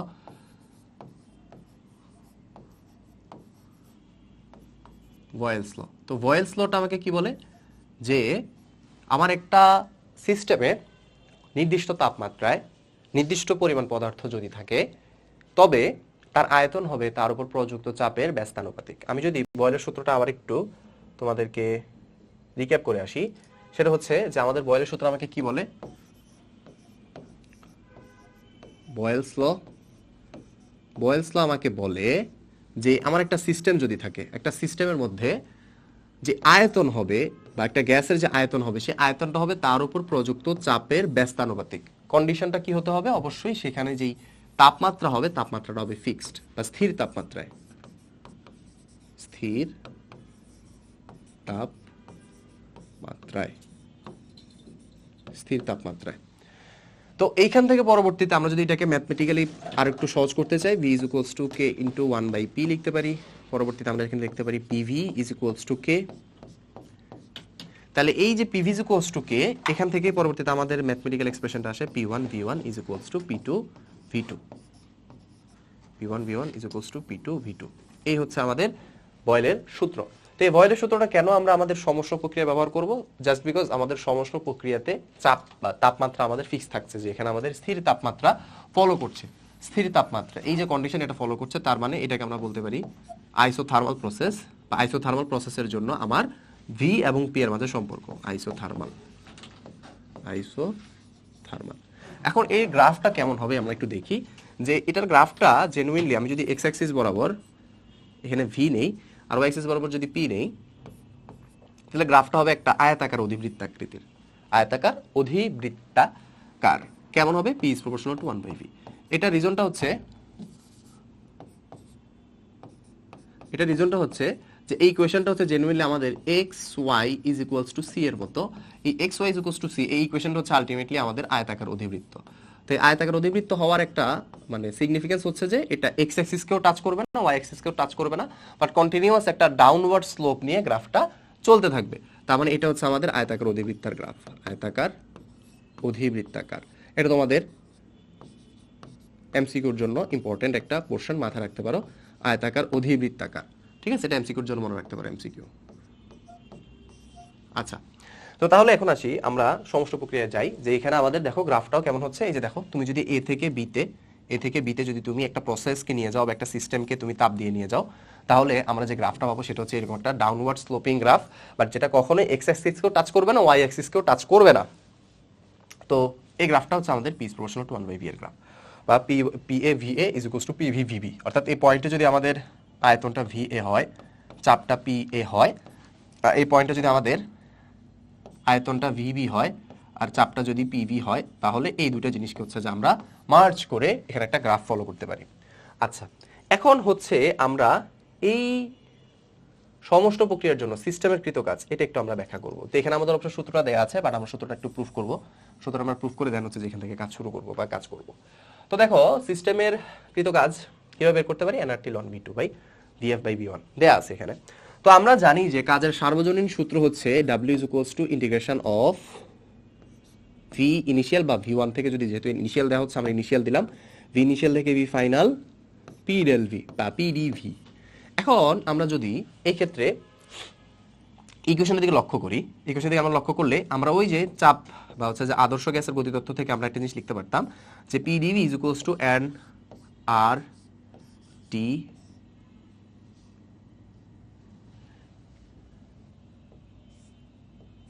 NRT. PDV is equals to আমি লিখতে পারবো এনআরটি, বিকজ আমার এখানে তাপমাত্রাটা কিন্তু ফিক্সড। এখন কিন্তু আমি এনআর ডেলটি লিখতে পারবো না, পিডিভি ইজ ইকুয়ালস টু আমি লিখতে পারবো এনআরটি।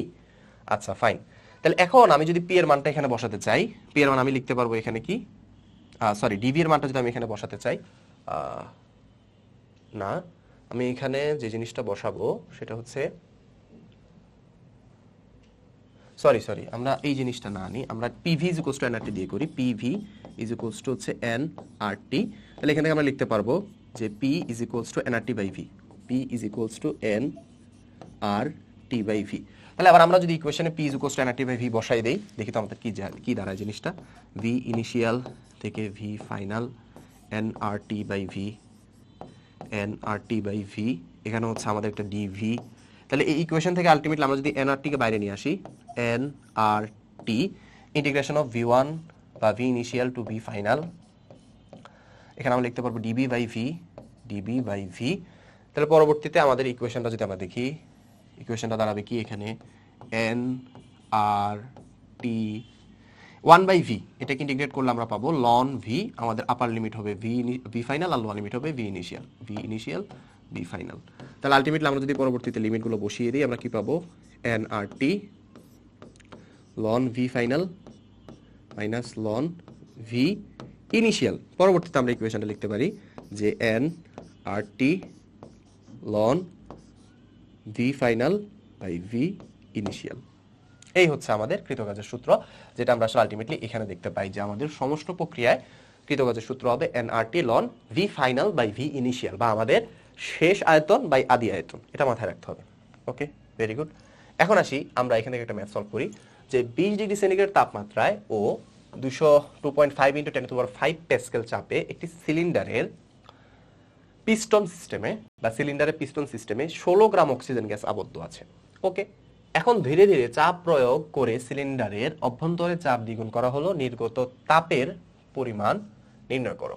আচ্ছা, একটা সিলিন্ডার পিস্টন সিস্টেমে এত গ্যাস আবদ্ধ আছে, ধীরে ধীরে একটু মাথা খেয়াল করতে হবে তোমাদের যে এখানে যে প্রসিডিউরটা আছে, প্রসিডিউরটা কোন ধরনের প্রসিডিউর সেটা আমাদেরকে ব্যাখ্যা করার জন্য আমি কিছু হিন্টস বলে দিয়েছিলাম যে যখন সমস্ত প্রক্রিয়া হয় তখন কিন্তু আমার প্রসিডিউরটা খুব আস্তে আস্তে মুভ করা লাগে। আমি যে তাপ দিচ্ছি, তাপ দেওয়ার যেই রেশিওটা সেটা খুবই ধীরে ধীরে হবে। এই যে ধীরে ধীরে প্রক্রিয়া বা ধীরে ধীরে কথাটা বলা আছে, এটা দ্বারাই তোমাকে এখানে বুঝে নিতে হবে যে প্রসিডিউরটা হচ্ছে সমষ্ণ প্রক্রিয়া। অর্থাৎ আমি সিস্টেমে যে তাপ দিচ্ছি, তাপটা দেওয়ার আমার মেইন লক্ষ্যই থাকতে হবে যে আমার সিস্টেম থেকে কোনো ধরনের তাপশক্তি বৃদ্ধি পাবে না। সিস্টেম বেশিরভাগ এনার্জিটুকুই বা তার মোস্ট এনার্জিটুকুই কাজে এবং কি চারপাশে ছড়িয়ে দেওয়ার জন্য ব্যবহার করবে। এখন আমরা লিখতে পারি যে চাপে একটি সিলিন্ডারের পিস্টন সিস্টেমে এত গ্যাস আবদ্ধ আছে, এখন ধীরে ধীরে চাপ প্রয়োগ করে সিলিন্ডারের অভ্যন্তরে চাপ দ্বিগুণ করা হলো, নির্গত তাপের পরিমাণ নির্ণয় করো। আচ্ছা, এখন আমরা সমস্ত প্রক্রিয়ার ক্ষেত্রে কি জানি? সমস্ত প্রক্রিয়ার ক্ষেত্রে জানি যে আমাদের তাপমাত্রা কিন্তু ফিক্স থাকবে। সমস্ত প্রক্রিয়ার ক্ষেত্রে কিন্তু তাপমাত্রা ফিক্স থাকবে। এখানে আমাদের একটা জিনিস একটু মাথায় রাখতে হবে যে সমস্ত প্রক্রিয়ার ক্ষেত্রে আমাদের এই জিনিসগুলো আমাদের একটু খেয়াল রাখতে হবে যে সমস্ত প্রক্রিয়ার ক্ষেত্রে কিন্তু আমাদের del T is equals to 0।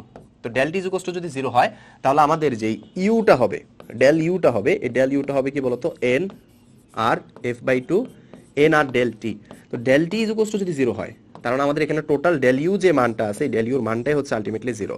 অর্থাৎ আমি যদি সমস্ত প্রক্রিয়ার জন্য তাপগতিবিদ্যার প্রথম সূত্রটা লিখতে চাই তাহলে লিখতে পারি Q is equals to W. অর্থাৎ আমি যতটুকু এনার্জি দিব ঠিক ততটুকু এনার্জি সে কাজে রূপান্তর করে ফেলবে। ইটস লাইক এ লেভার, যে লেভারকে তুমি রেগুলার হচ্ছে যে সে যদি 200 ক্যালোরি বা 2000 ক্যালোরি খাবার নেয়, সেই 2000 ক্যালোরি কাজ করে আসলে টোটালটুকুই আসলে ইউজ করে ফেলে। এটা হচ্ছে আমাদের ওইরকম একটা সিস্টেম, যে সিস্টেমে তুমি যতটুকু এনার্জি দিবা ঠিক ততটুকুই সে আবার আমাকে কাজ হিসাবে ব্যাক করবে। এটা হচ্ছে আমাদের সমস্ত প্রক্রিয়া। আচ্ছা, আভ্যন্তরীণ শক্তির পরিমাণ বা আভ্যন্তরীণ শক্তির পরিবর্তন 0। তাহলে এই যে এখানে আমরা তাহলে আভ্যন্তরীণ পরিবর্তন বা আমরা যদি তাপগতিবিদ্যার প্রথম সূত্র লিখতে চাই, তাপগতিবিদ্যার প্রথম সূত্র আমরা কি লিখতে পারি, এখন এখান থেকে আমরা ডাব্লিউর ইকুয়েশন একটু আগে আমরা প্রুভ করে আসলাম যে N R T ln V final by V initial. এই জায়গায় এখন আমাদের ভি ফাইনাল আর ভি ইনিশিয়াল এর মানটা একটু বের করা লাগবে। সেটা বের করার জন্য আমাদের যদি আমরা কোশ্চেনে একটু লক্ষ্য করি যে আমাদের এখানে দেয়া আছে যে এত চাপে একটি সিলিন্ডারের পিস্টনে 16 গ্রাম অক্সিজেন গ্যাস আবদ্ধ আছে। এখানে ধীরে ধীরে চাপ প্রয়োগ করে সিলিন্ডারের অভ্যন্তরে চাপ দ্বিগুণ করা হলো। তাহলে এখানে একটু লক্ষ্য করি যে আমার এখানে আদি যে চাপটা ছিল, আদি চাপকে আমি ধরে নিলাম পি, আর আমার যে শেষ চাপ পি ফাইনাল সেটাকে আমি ধরে নিলাম 2p। আমি চলক দিয়ে ধরলাম, এখানে যদিও মান দেয়া আছে বাট আমরা চলক দিয়ে করতে পারবো, ঠিক আছে। তো এখন এই জায়গায় আমাদের দুইটা ভ্যালু আমাদেরকে বের করতে হবে, v1 বা v ফাইনাল আর বা v ইনিশিয়াল, মানে vf বাই v1 বা vi, এই জিনিসটার মান বের করতে হবে। তো আমরা বয়েলের সূত্র থেকে তো জানি যে pi vi is equals to pf vf। তো এখান থেকে যদি আমরা এটার অনুপাতটা বের করি তাহলে লিখতে পারবো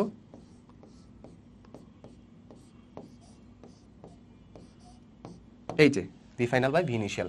তাহলে V final by V initial এর ইকুয়েশন আমরা কি লিখতে পারি, P initial by P final. তাহলে পি ইনিশিয়াল হচ্ছে কত আমাদের পি, আর পি ফাইনাল হচ্ছে কত বলতো 2p। তাহলে এখান থেকে আমাদের P R P short out হয়ে যাবে, এখানে আমাদের যে রাশিটা থাকবে সেটা হচ্ছে হাফ, এই রাশিটা হচ্ছে আমাদের কি হাফ। তাহলে আবার এইখান থেকে আমরা হচ্ছে যে এই যে ভি ইনিশিয়াল আর ভি ফাইনাল মানটা বসাতে পারবো।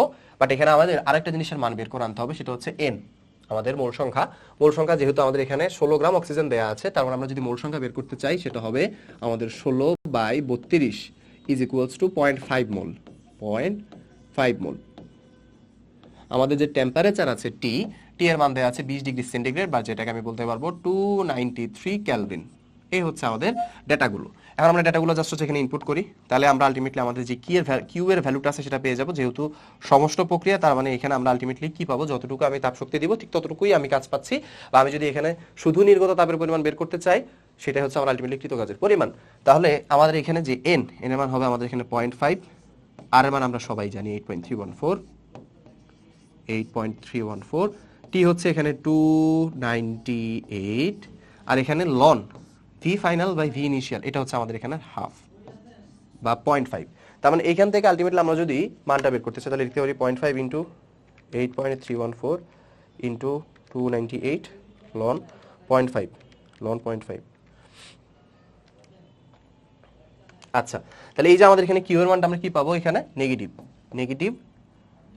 8.661। আমরা ক্যালকুলেশনটা একটু চেক করে দেখি যে 0.5 চাপ হচ্ছে দ্বিগুণ হয়েছে না, ওকে চাপ দ্বিগুণ হয়েছে, আয়তন অর্ধেক, ওকে তাহলে হচ্ছে আমাদের এখানে 0.5 ইন্টু 8.314 ইন্টু 298 ইন্টু লন 0.5, অর্থাৎ এখানে আমাদের যেই হিট আসবে হিটটা কিন্তু বের হচ্ছে, কিন্তু অ্যাবজর্ব হচ্ছে না। একটু মাথায় রাখতে হবে এখানে আমাদের যে তাপ, এই যে তাপের মানটা যেহেতু নেগেটিভ, আমরা পড়ে আসছি যে যদি কিউ এর মানটা নেগেটিভ হয় তার মানে সেই শক্তিটা কিন্তু সে অ্যাবজর্ব করছে না, বরং সেটা ছেড়ে দিচ্ছে, নিঃসরণ করছে। তার মানে আমরা বলতে পারি যে এখানে আসলে বর্জিত তাপ, আমরা এখানে যে তাপের মানটা পেলাম সেটা হচ্ছে বর্জিত তাপ।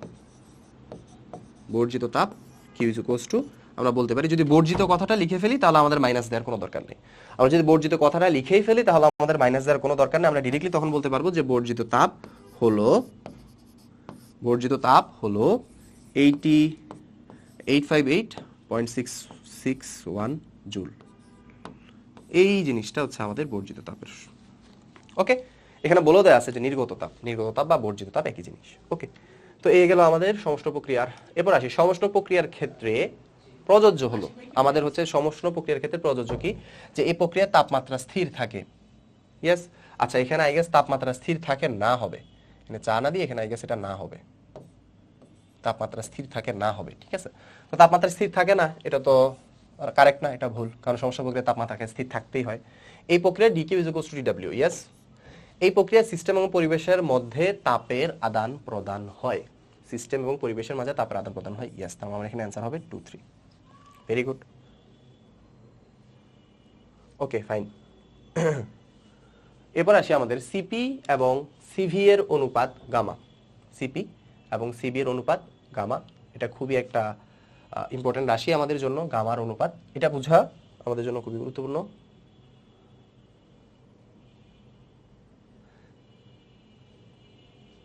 আচ্ছা, সিপি এবং সিবি অর্থাৎ আমাদের এই যে মোলার আপেক্ষিক তাপ, দুইটা কেসের জন্য আমরা পড়েছি, একটা হচ্ছে স্থির চাপ আর একটা হচ্ছে স্থির আয়তন।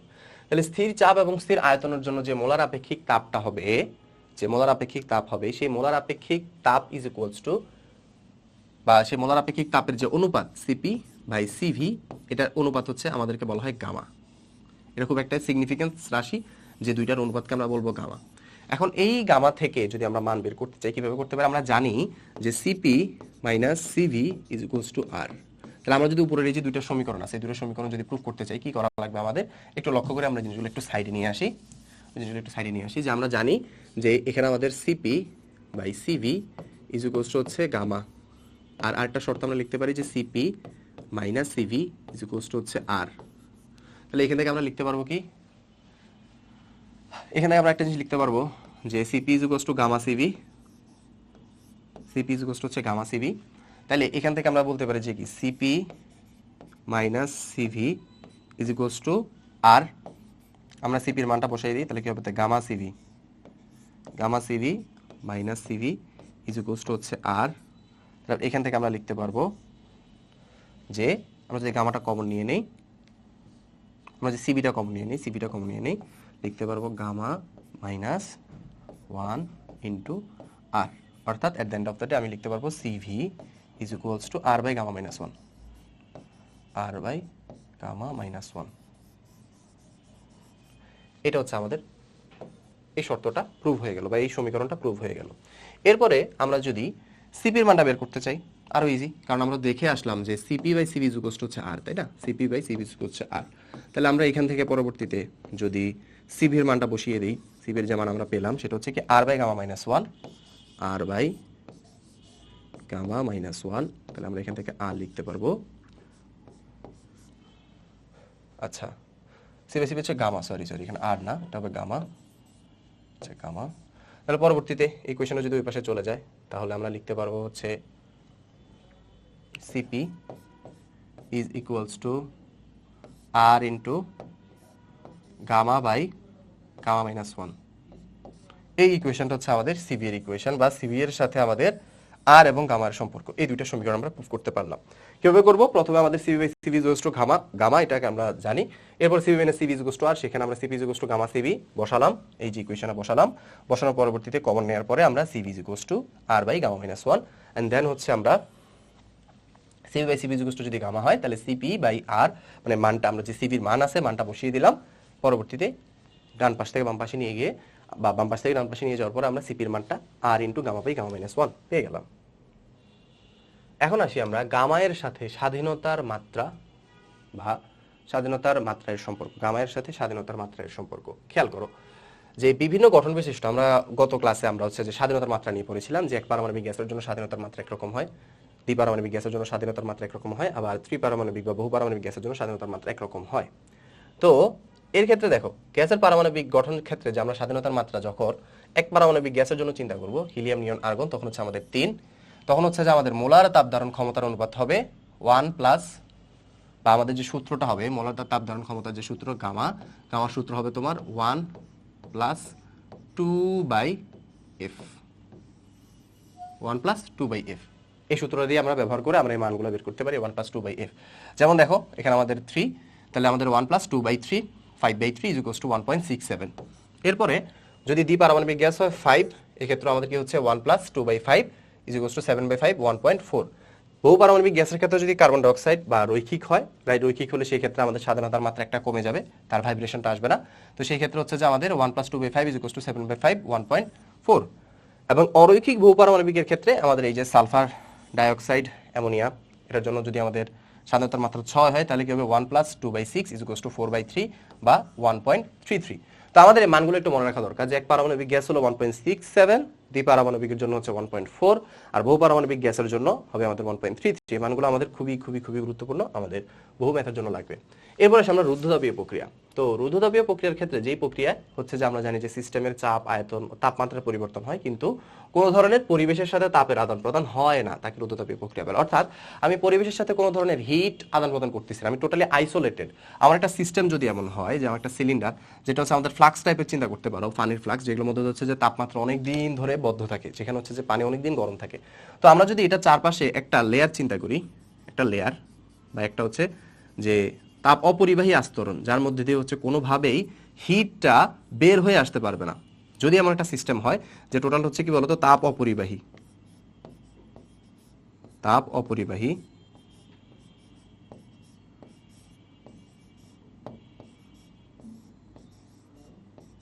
তাপ অপরিবাহী যদি একটা সিস্টেম এভাবে তাপ অপরিবাহী ঢাকনা দ্বারা চারপাশ থেকে যদি এটা ঢেকে রাখা হয়, তখন আলটিমেটলি এটার মধ্য দিয়ে ভিতরে কোনো ধরনের তাপ যেতেও পারবে না, আবার কোনো ধরনের তাপ আসতেও পারবে না, কোনো ধরনের তাপ যেতেও পারবে না, কোনো ধরনের তাপ আসতেও পারবে না। এই প্রসিডিওরটাকে আমরা বলতেছি রুদ্ধতাপীয় প্রক্রিয়া। তো রুদ্ধতাপীয় প্রক্রিয়ার ক্ষেত্রে তাহলে আমরা বলতে পারবো যে কিউ ইজ ইকুয়ালস টু হচ্ছে আমাদের 0। তার মানে আমরা যদি এখন এটার জন্য তাপগতিবিদ্যার প্রথম সূত্রটাকে আমরা ইন্ট্রোডিউস করতে চাই,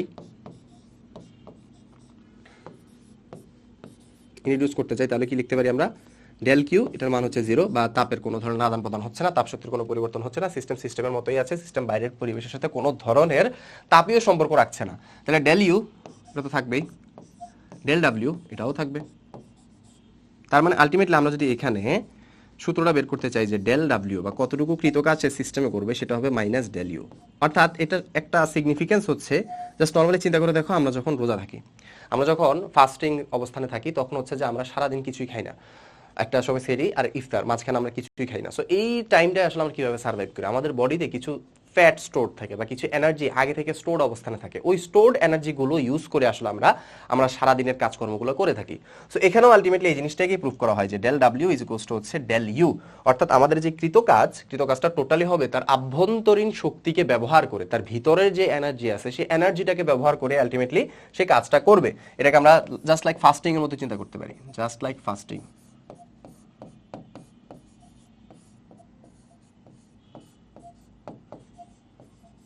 জাস্ট লাইক ফাস্টিং। তো এই হচ্ছে আমাদের সূত্রটা। এরপর আসি রুদ্ধতাপীয় প্রক্রিয়া 16 গ্রাম অক্সিজেনকে প্রসারিত করা হলে এর তাপমাত্রা, আচ্ছা এখানে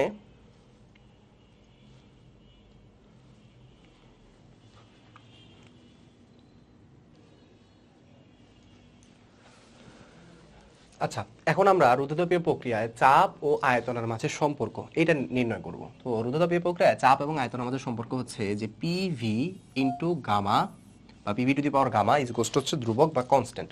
তো এটা কিভাবে আসলে এটা প্রুফ করার জন্য আমাদেরকে প্রথমত তাপগতিবিদ্যার প্রথম যে সূত্রটা আছে সেই সূত্রতে যেতে হবে, সেটা হচ্ছে কি যে D Q is equals to DU plus DW.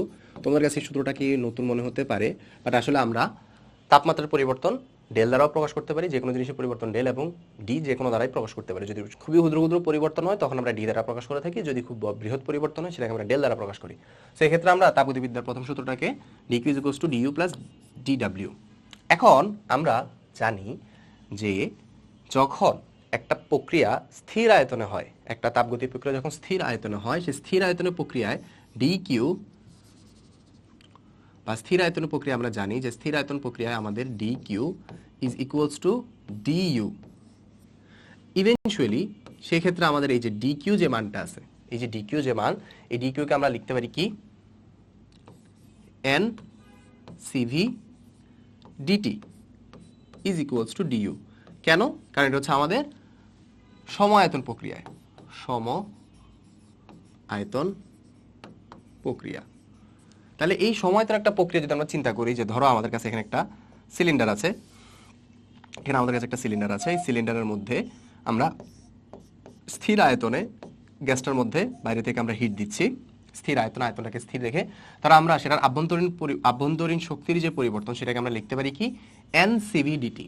তাহলে এখানে আমরা লিখে দিই যে D Q is equals to N CV DT.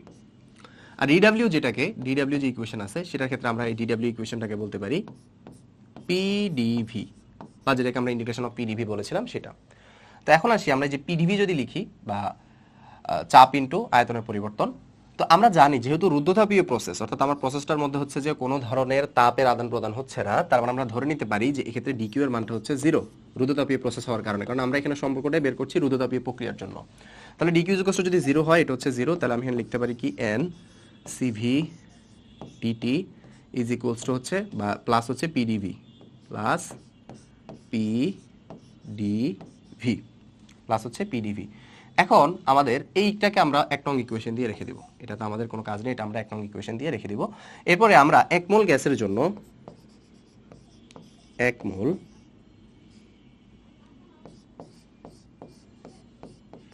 গ্যাসের জন্য আদর্শ গ্যাসের সমীকরণ আমরা কি পাবো বলতো? PV = RT। 1 মোল গ্যাসের জন্য আদর্শ গ্যাসের সমীকরণ হচ্ছে PV = RT। তারপর এখানে এটাকে যদি আমরা T এর সাপেক্ষে অন্তরীকরণ করি, T এর সাপেক্ষে অন্তরীকরণ করে আমরা কি পাবো দেখো তো? T এর সাপেক্ষে অন্তরীকরণ করলে আমরা পাবো কি, যে ddt of PV, ddt বা ddt of PV বা T এর সাপেক্ষে যদি আমরা অন্তরীকরণ করি, আমরা এখানে অন্তরীকরণটা করছি যে ddt of PV, আমাদের এই ইকুয়েশনটাকে আমরা 2 নং ইকুয়েশন দেই। এই 2 নং সমীকরণকে 2 নংকে আমরা T এর সাপেক্ষে অন্তরীকরণ করব। T এর সাপেক্ষে অন্তরীকরণ করে, T এর সাপেক্ষে অন্তরীকরণ করে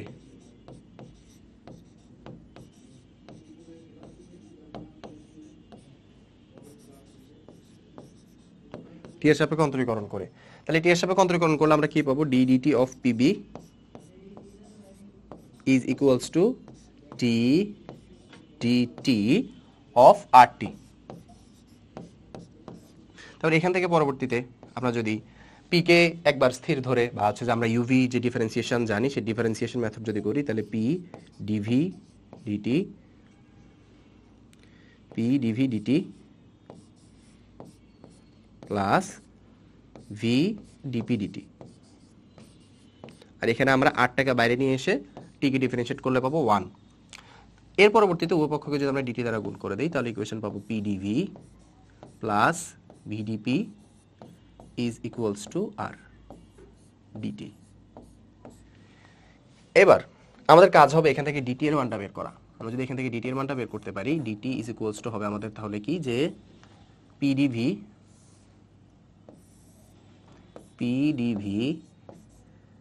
প্লাস VdP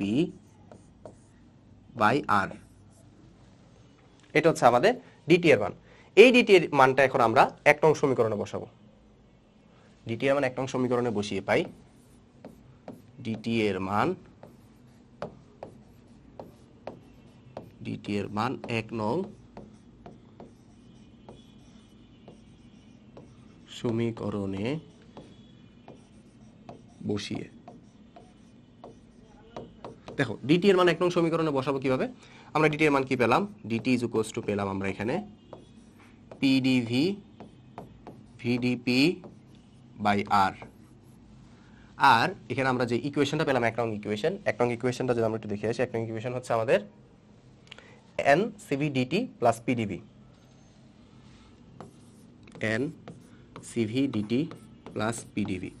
এখন এই যে NCV/dt, এখানে আমরা nটাকে ভ্যানিশ করে দিতে পারি, বিকজ আমরা 1 মোল গ্যাসের জন্য চিন্তা করছি। তার মানে আমরা এখানে বলতে পারি কি, যেহেতু 1 মোল, তার মানে nটাকে আমরা আগের ইকুয়েশন থেকেও চাইলে ক্যালিফাই করতে পারি যে আমরা এখানে 1 মোল গ্যাসের জন্য চিন্তা করছি, তার মানে এটা হবে কি 1, এটা হবে কি 1 ইনটু CV। কেন? কারণ n is equals to 1, বা আমরা এখানে পুরো প্রসিডিওরটাই আসলে আমরা 1 মোল গ্যাসের জন্য কনসিডার করে প্রুফ করছি। Very good. এরপর আসি, আমরা যদি dt এর মানটা বসাই, CV dt এর মানটা বসালে কি হবে? PdV plus VdP by R plus PdV is equals to 0। পরবর্তীতে আমরা যদি এগুলোকে গুণ করে দেই, যে CV PdV CV VdP R PdV। এখন আমরা এটাও জানি যে R এর মান হচ্ছে CV মাইনাস CV, তাই না? তো আমরা ওই মানটা যদি বসিয়ে দেই, PdV plus CV VdP plus CP minus CV, আর এখানে আমরা লিখতে পারি কি PdV। এর পরবর্তীতে আমরা দেখতে পাবো যে আমরা যদি উভয় রাশিকে গুণ করি, মানে আর একটু সিম্পলিফাই করি, তখন আমাদের দুইটা রাশি এখানে খুব সুন্দরভাবে একটার সাথে কাটাকাটি হয়ে যায়। একটা হচ্ছে এই যে CV PdV, একটা হচ্ছে CV PdV, এই যে এটা, এই রাশিটা আর এই রাশিটা আমাদের এখানে কাটাকাটি হয়ে যাবে। তাহলে এট the end of the day আমরা যে জিনিসটা পাবো সেটা হচ্ছে CV VdP plus CP PdV is equals to 0, is equals to 0। এখন আমাদের কাজ হবে এই ইকুয়েশনটাকে পিভি দ্বারা ভাগ করা। এখানে আমরা কি দ্বারা ভাগ করব? পিভি দ্বারা ভাগ করব। তো পিভি দ্বারা যদি ভাগ করি, পিভি দ্বারা ভাগ করব,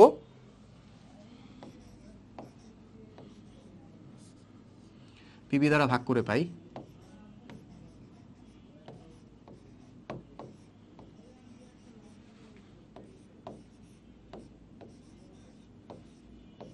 পিভি দ্বারা ভাগ করে। তো পিভি দ্বারা যদি আমরা উভয় রাশিকে ভাগ করি তাহলে আমরা পাবো কি? CV by P dP plus CP by V dV is equals to 0।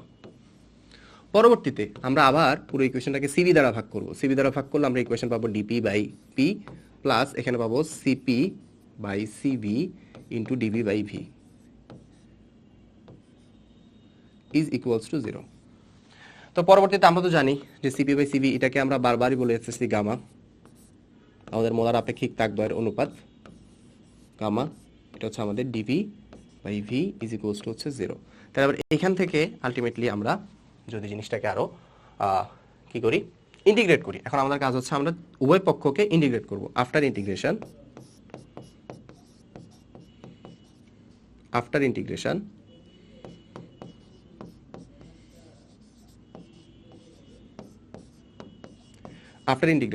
আমরা যদি দুটাকে ইন্টিগ্রেট করি, এখানে dP by P plus gamma of dV by V is equals to 0। তাহলে পরবর্তীতে আমরা লিখতে পারবো যে এখানে আমরা লিখতে পারবো ln P plus gamma into ln V is equals to constant. পরবর্তীতে আমরা যদি এটাকে আরেকটু সিম্পলিফাই করে লিখি তাহলে লিখতে পারবো যে ln V two the power gamma is equals to K. তাহলে ওই যে আমরা এখানে এই যে গামাটাকে জাস্ট উপরে পাস করে দিলাম পাওয়ার আকারে। তাহলে নেক্সট আমরা লিখতে পারবো যে ln PV to the power gamma is equals to K. তো এইখান থেকেই আলটিমেটলি এখান থেকে পরবর্তীতে আমরা যদি এটাকে অ্যান্টি লক করি তখন আমরা দেখতে পাবো যে PV to the power gamma is equals to ultimately E to the power K. তো যেহেতু কে একটা কনস্ট্যান্ট রাশি, যেহেতু কে একটা অলরেডি কনস্ট্যান্ট রাশি, আর আমরা জানি ই এর মানও একটা কনস্ট্যান্ট ভ্যালু 2.7 সামথিং। তো তার মানে ওভারঅল পুরো জিনিসটাই একটা কনস্ট্যান্ট, ওভারঅল পুরো জিনিসটাই কি আমার একটা কনস্ট্যান্ট ভ্যালু। তার মানে PV to the power gamma is equals to constant. এটাই হচ্ছে আমার আলটিমেটলি রুদ্ধতাপীয় প্রক্রিয়ায় চাপ এবং আয়তনের মধ্যে সম্পর্ক, যে PV to the power gamma is equals to K.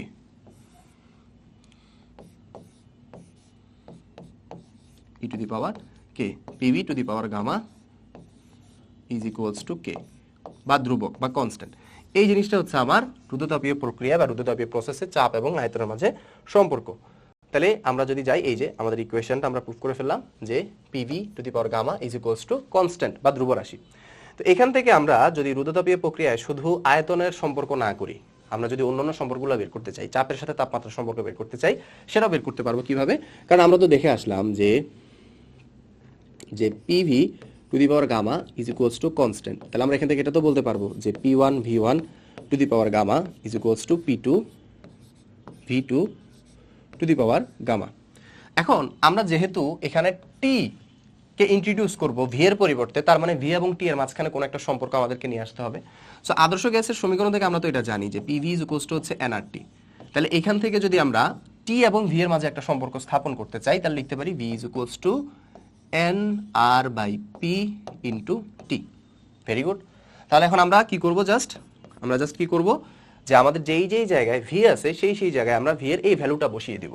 তাহলে দেখি আমরা পি আর ভি ওয়ান এর মান আমরা কি বসাতে পারি, এখানে এন আর বাই হচ্ছে P two the power gamma, এটা লিখলাম, into T two the power gamma is equals to P two. এটা তো ঠিকভাবে বসছে। ভি টু এর ক্ষেত্রে আমি আবার লিখতে পারবো কি NR by P two the power gamma into T two the power gamma. Very good. তারপর এখান থেকে আলটিমেটলি আমি ইকুয়েশনটাকে যদি সুন্দরভাবে সর্ট আউট করতে চাই, দেখতে পাই যে এখানে এটা একটা কমন পয়েন্ট, এটা একটা কমন পয়েন্ট, আমরা কেটে কেটে দিতে পারি। তাহলে আমরা আলটিমেটলি ইকুয়েশনটা লিখতে পারি আমাদের যে আচ্ছা, এখানে আমাদের পুরোটা কমন পয়েন্ট না, এখানে একটু ভুল আছে, আমাদের এখানে পুরোটা কমন পয়েন্ট না, এখানে আমাদের কিছু জিনিসকে বের করতে হবে, পি এর অংশটুকু বের করতে হবে, তাই না? পি এর অংশটুকুকে আমাদের বের করতে হবে, তাহলে আমরা পুরো এক্সাক্ট ভ্যালুটা পাবো। তাহলে আমরা এখানে কি হচ্ছে, এটা N R by P gamma, আর এখানে হচ্ছে কি N R by P into gamma.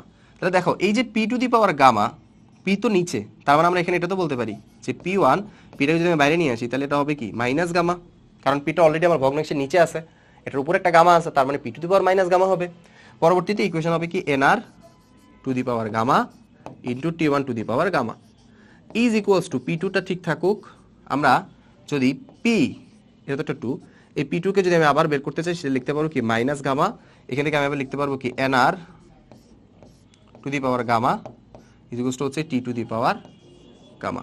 তাহলে দেখো এইটা আর এটা আমাদের খুব সুন্দরভাবে কাটাকাটি হয়ে যাচ্ছে। আমরা যদি পরবর্তীতে ইকুয়েশনগুলো আরেকটু চোজভাবে সাজিয়ে লিখতে চাই তাহলে লিখতে পারি যে T one gamma is equal into P one to the power one minus gamma is equals to T two to the power gamma into P two to the power one minus gamma. এটা হচ্ছে আমার ultimately equation. এই equation থেকেই আমি যদি এই ইকুয়েশনটার দিকে লক্ষ্য করি, এই যে ইকুয়েশনটা, এই ইকুয়েশন থেকে আমি পরবর্তীতে লিখতে পারবো যে T two the power gamma into P two the power one minus gamma is equals to constant, এই যে ধ্রুবরাশি বা কনস্ট্যান্ট। এটা হচ্ছে আমাদের রুদ্ধতাপীয় প্রক্রিয়ার ক্ষেত্রে তাপ এবং চাপের মাঝে সম্পর্ক, যে T two the power gamma into P two the power one minus gamma by constant. এটা হচ্ছে আমাদের সেই প্রুফটা, অর্থাৎ আমাদের মেইন কাজটা হচ্ছে যে PV to the power gamma by K ওইটাকেই ফলো করা, PV to the power gamma by K ওইটাকে ফলো করা। জাস্ট এর পরবর্তীতে আমাদেরকে জাস্ট হচ্ছে N R to the power gamma, মানে আমাদের জাস্ট ভি ওয়ান আর ভি টু যে মানগুলো আছে মানগুলোকে আমাদের বসিয়ে দিতে হবে। মানগুলোকে বসিয়ে দিলে আমরা ultimately T one to the power gamma into P one to the power one minus gamma is equals to T two the power gamma P two the power one minus gamma equation. Okay, very good.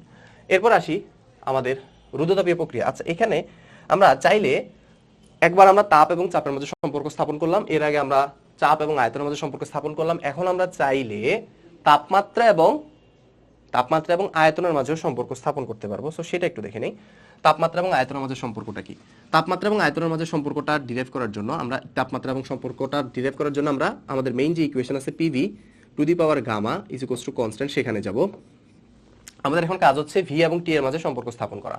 তার মানে আমরা এখন P K সরিয়ে ফেলবো। তো P K যদি সরাতে চাই আমাদের ইকুয়েশন কি আসবে, পি ইজ ইকুয়ালস টু আসবে N R by V into T, এবার আমাদের ইকুয়েশনটা আসবে। তো এখন আমরা যদি পি কে মানে এখান থেকে রিলিজ করতে চাই, আমরা প্রথমে তো আগে আমরা দুইটা কেস চিন্তা করে নেব যে P one V one to the power gamma is equals to P two V two the power gamma. এরপরে হচ্ছে আমাদের পি এর ক্ষেত্রে আমরা লিখতে পারি N R by V one into V one gamma. আচ্ছা, টি আছে আমাদের এখানে, না এখানে একটা টি আছে,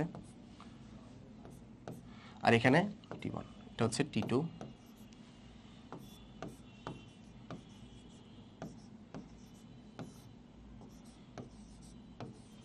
ওকে, তো পরবর্তীতে আমরা যে কমন জিনিসগুলো দেখতে পাচ্ছি এনআর এগুলো যদি আমরা সরিয়ে দিই তাহলে আমরা দেখতে পাই যে ইকুয়েশন দাঁড়াবে T one V one to the power gamma minus one T two V two the power gamma minus one. তো এইখান থেকেই পরবর্তীতে বা এই ইকুয়েশনটা ব্যবহার করে আমরা চাইলে খুব সহজেই একটা রুদ্ধতাপীয় প্রক্রিয়ায় তাপমাত্রার সাথে আয়তনের সম্পর্ক বা তাপমাত্রা দেওয়া থাকলে আয়তনটা বের করে ফেলতে পারবো। তার মানে এটার সমীকরণটা বা এটার আলটিমেট যেই সম্পর্ক আমরা পেলাম, সম্পর্ক লিখতে পারি TV to the power gamma minus one is equals to ধ্রুবক। এটা হচ্ছে আমাদের ইকুয়েশনটা, যে TV to the power gamma is equals to ধ্রুবক। এটা হচ্ছে রুদ্ধতাপীয় প্রক্রিয়ায় আমাদের চাপ এবং আয়তনের মাঝে সম্পর্ক। এরপর আসি আমরা আমাদের রুদ্ধতাপীয় এবং সমষ্ট প্রক্রিয়ার চাপ ঢালের মাঝে সম্পর্ক কি, রুদ্ধতাপীয় এবং সমষ্ট প্রক্রিয়া। তো খেয়াল করো, রুদ্ধতাপীয় এবং সমষ্ট প্রক্রিয়ার ক্ষেত্রে আমরা দেখতে পাই, বলছিলাম যে বয়েলের সূত্র অনুযায়ী গ্রাফটা হবে একটা আয়তাকার অধিবৃত্তাকার। তো যেই কোনো একটা গ্রাফ, যেই কোনো একটা সরল মানে যেই কোনো একটা বক্ররেখা, একটা ফাংশনের গ্রাফ y = যদি f of x হয়, তাহলে সেইটার যেই কোনো একটা পয়েন্টে ডেরিভেটিভটাই হচ্ছে সেই পয়েন্টটার জন্য ঢাল। অর্থাৎ আমি এখানে সমষ্ট প্রক্রিয়ার জন্য যদি ডেরিভেটিভটা বের করতে চাই সেটা হবে dp বাই dv। এখানে যে ঢালটা হবে dp বাই dv। এখানে যে ঢালটা হবে সেটা হবে dp by dv, dp by dv, এটা হচ্ছে আমার ঢাল। আচ্ছা, এখন এইখানে যদি আমরা ঢালটা বের করতে চাই, রুদ্ধতাপীয় প্রক্রিয়ার ঢালটা যদি আমি বের করতে চাই, একটু খেয়াল করো। রুদ্ধতাপীয় প্রক্রিয়ার ক্ষেত্রে আমরা একটু আগে চাপ এবং আয়তনের মধ্যে সম্পর্কটা কি পেলাম? রুদ্ধতাপীয় প্রক্রিয়ার ক্ষেত্রে আমরা একটু আগে চাপ এবং আয়তনের সম্পর্কটা কি পেলাম?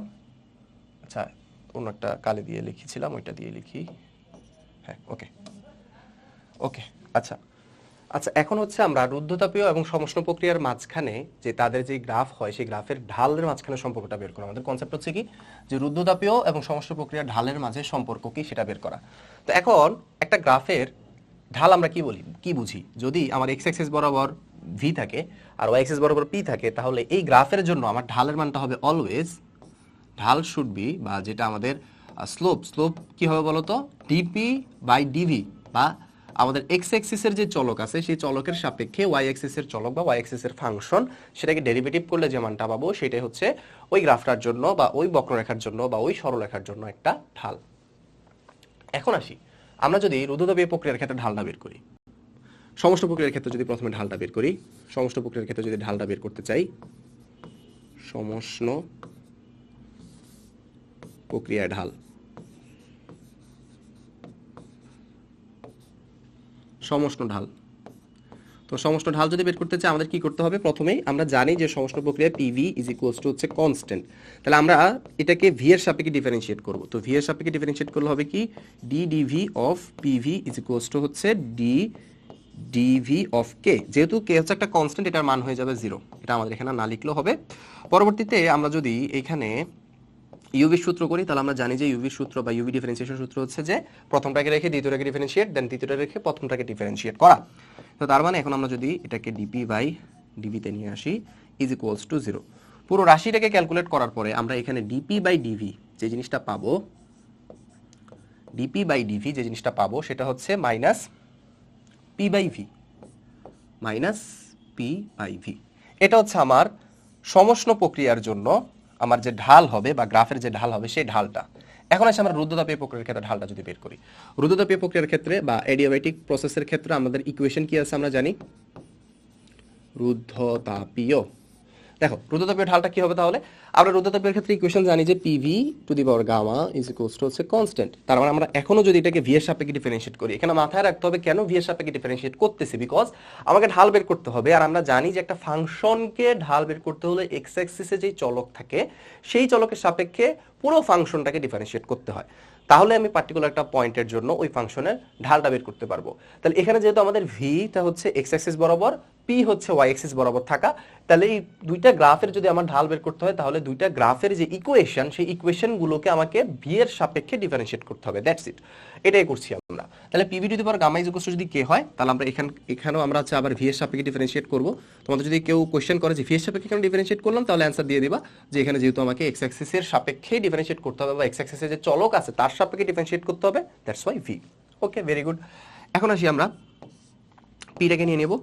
পিকে নেওয়ার পর যদি আমরা D DV of V two the power gamma নিয়ে আসি, দেন হচ্ছে আমরা যদি ভি টু দি পাওয়ার গামাটাকে কমন নিয়ে এখানে D P by DV is equals to 0 নিয়ে আসি, দেন আমরা পুরো ক্যালকুলেশনটা করলে এখানে আমরা যে জিনিসটা পাবো সেটা হচ্ছে যে V gamma to the power V two the power gamma minus 1, কারণ আমাদের এখানে ওই যে X to the power N, আমরা জানি যে X to the power N কে যদি ডিফারেন্সিয়েট করা হয়, X to the power N কে যদি ডিফারেন্সিয়েট করা হয়, তাহলে আমরা জানি সেটার মান হয় n x to the power n minus 1, n x to the power n minus 1।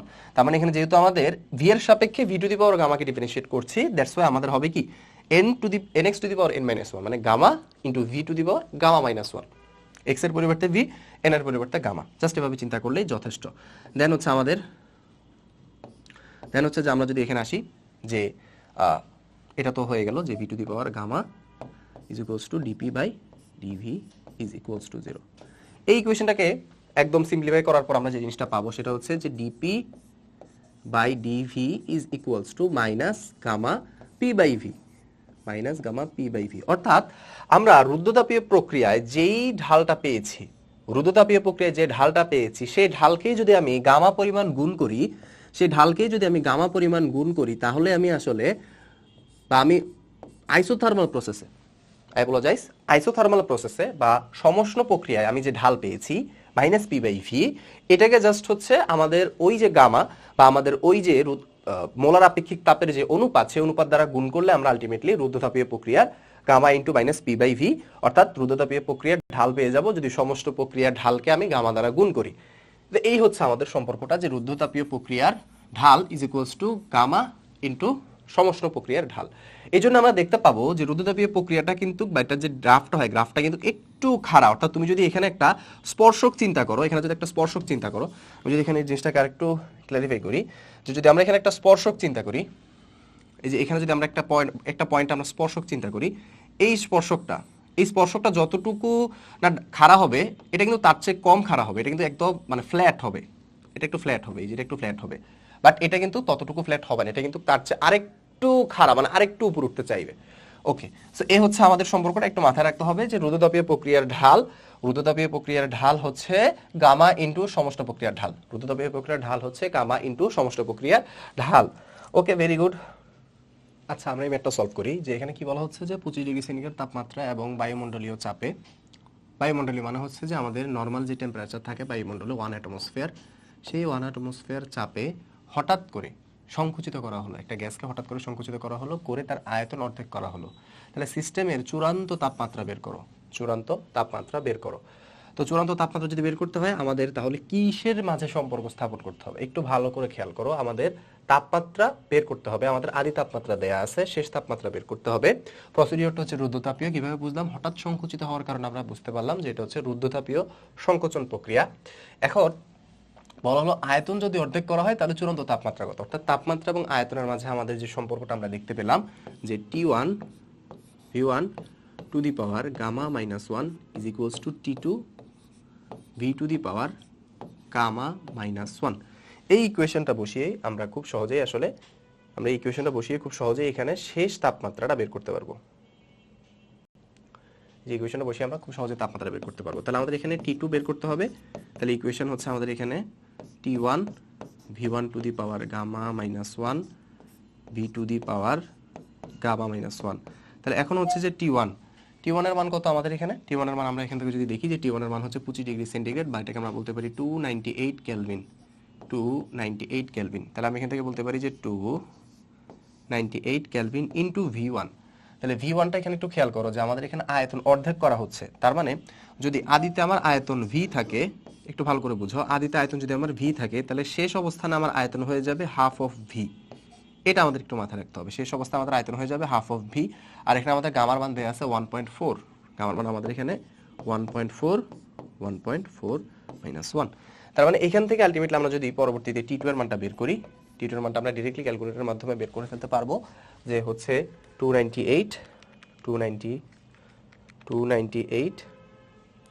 Into 1 to the power 0.4 by 0.5 to the power 0.4। তাহলে এখান থেকে আমরা দেখতে পাই যে চূড়ান্ত অবস্থায় আমাদের যে তাপমাত্রা হবে, সেই তাপমাত্রার মান হচ্ছে 393.21 কেলভিন। এটা হচ্ছে চূড়ান্ত তাপমাত্রা। এখন আমাকে বের করতে বলছে চূড়ান্ত চাপ। তো চাপ বের করার জন্য আমাদের চাপ এবং আয়তনের মাঝে যে সম্পর্ক আছে আমরা সেটা ব্যবহার করব। চাপ এবং আয়তনের মাঝে আমাদের সম্পর্ক কি, যে P1 V1 to the power gamma is equals to P2 V to the power gamma. তাহলে এখন আমরা এখান থেকে যদি P2 বের করতে চাই, তাহলে আমরা ডিরেক্টলি লিখতে পারবো যে V1 by V2 to the power gamma into P1।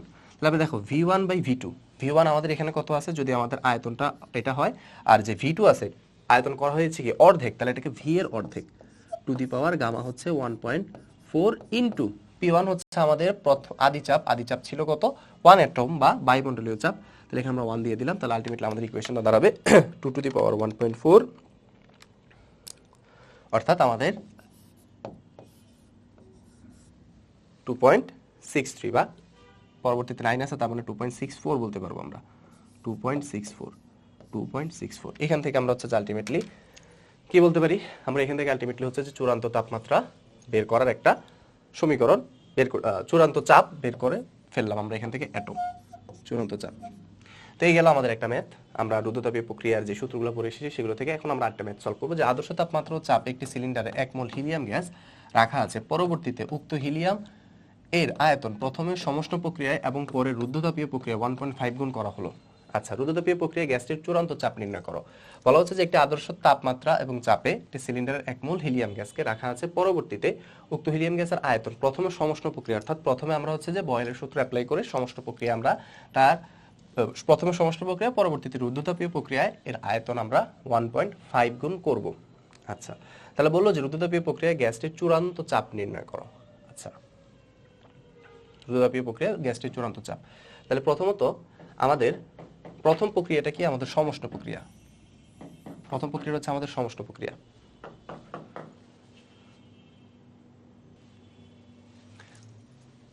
আচ্ছা, এই ম্যাথ আমাদের সলভ হয়ে গেল। এখন আমরা যে জিনিসটা পড়বো সেটা হচ্ছে রুদ্ধতাপীয় প্রক্রিয়া কৃত কাজ কত আমাদের। রুদ্ধতাপীয় প্রক্রিয়ায় কৃত কাজ কত? রুদ্ধ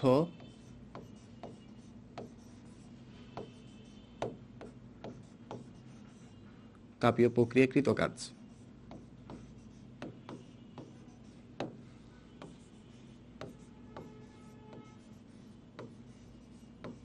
রুদ্ধতাপীয় প্রক্রিয়াকৃত কাজ। এখন এই যে রুদ্ধতাপীয় প্রক্রিয়াকৃত কাজটা আমরা কিভাবে বের করতে পারি একটু লক্ষ্য করো।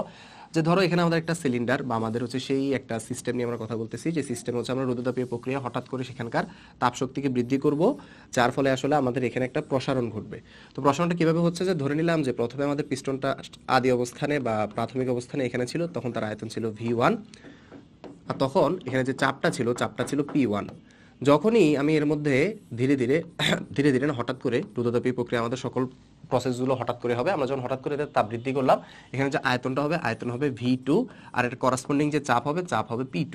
তাহলে এখান থেকে হচ্ছে আমাদের P1 V1, P2 V2 আমরা পেলাম। এখন এখান থেকে আমাদের কৃত কাজটা বের করতে হবে, যে এই যে গ্যাসের মধ্যে যে আমি এখান থেকে কোনো হিট না দিয়ে রুদ্ধতাপীয় প্রসেসের মধ্যে আমার যে কৃত কাজটা হলো, কৃত কাজটা আমি কিভাবে বের করতে পারি।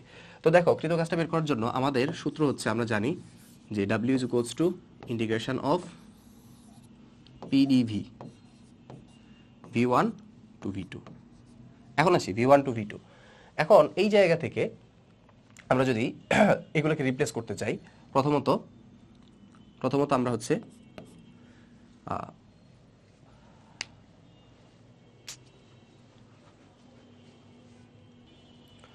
আচ্ছা, এখন আমরা রুদ্ধতাপীয় প্রক্রিয়ার ক্ষেত্রে জানি যে PV ইজ ইকুয়ালস টু হচ্ছে PV to the power gamma is equals to হচ্ছে কনস্ট্যান্ট। তার মানে আমরা এখান থেকে বলতে পারি যে P ইজ ইকুয়ালস টু হচ্ছে constant by V to the power gamma, constant by V to the power gamma. তাহলে আবার এইখান থেকে আলটিমেটলি আমি যদি এখানে V ইনিশিয়াল থেকে V ফাইনালে যাই, আমি এখান থেকে লিখতে পারি K by V to the power gamma into DV। তাহলে আবার এখান থেকে আমরা কেটাকে বাইরে নিয়ে আনি, যেহেতু এটা একটা কনস্ট্যান্ট রাশি, এটার জন্য ইন্টিগ্রেশন প্রযোজ্য না, এটাকে বাইরে নিয়ে আনা হলো। তাহলে এরপরে এখান থেকে আমরা লিখতে পারবো DV by V to the power gamma. এর পরবর্তীতে আমরা এখানে কে, আমরা যদি এটাকে ইন্টিগ্রেট করার পর আমরা পাবো যে V to the power minus gamma plus 1 by 1 minus gamma to the power V1 upper limit V1 V2 lower limit V1। তো এখান থেকে আমরা পরবর্তীতে লিখতে পারি যে V2 to the power minus gamma plus 1 minus gamma minus V1 to the power gamma plus 1 by 1 minus gamma. তো এবার পরবর্তীতে আমরা যে কাজটা করতে পারি যে কে ইজ ইকুয়ালস টু আমরা লিখতে পারি একবার P1 V1 to the power gamma, আবার কে ইজ ইকুয়ালস টু একবার লিখতে পারি P2 V to the power gamma. তাহলে পরবর্তীতে আমরা এখানে লিখতে পারি যে P2 V to the power gamma into V to the power minus gamma plus 1 by হচ্ছে 1 মাইনাস গামা, এর হচ্ছে minus P1 V1 to the power gamma into V1 to the power minus gamma plus 1 by 1 minus gamma. তাহলে পরবর্তীতে আমরা যদি এটাকে আরেকটু simplify করি, তাহলে দেখতে পাবো যে আলটিমেটলি যে জিনিসটা দাঁড়াবে সেটা হচ্ছে যে P1 V1 by 1 minus gamma minus P2 V2 by 1 minus gamma. Ultimately ইকুয়েশনটা হবে কি আমাদের এখানে যে P1 V1 minus P2 V2 by 1 minus gamma. বা এক্ষেত্রে যদি আমরা আবার আদর্শ গ্যাসের সূত্রকে অ্যাপ্লাই করতে চাই, আদর্শ গ্যাসের সূত্র থেকে অ্যাপ্লাই করে আমরা লিখতে পারি যে W is equals to ultimately P1 V1 কে আমরা লিখতে পারি NR T1 minus NR T2 by হচ্ছে আমাদের 1 মাইনাস গামা। তাহলে আলটিমেটলি আমাদের কাজের সূত্র কিন্তু আমরা পেয়ে গেছি। রুদ্ধতাপীয় প্রক্রিয়া আমাদের কাজের সূত্র হবে এখানে NR T1 minus T1 minus T2 by 1 minus gamma. এটা হচ্ছে আমাদের রুদ্ধতাপীয় প্রক্রিয়া কৃত কাজের সূত্র। রুদ্ধতাপীয় প্রক্রিয়া আমাদের কৃতকাজের সূত্র। এই সূত্র ব্যবহার করলে আমরা রুদ্ধতাপীয় প্রক্রিয়ার একটা স্টেট থেকে আরেকটা স্টেটে গেলে কতটুকু পরিমাণ কাজ হবে সেই কাজটা আমরা বের করতে পারবো। আচ্ছা, এরপরে আমরা একটা কোশ্চেন সলভ করবো, সেটা হচ্ছে যে রাজশাহী বোর্ড 2022 সালে আসা একটা সিকিউ কোশ্চেন।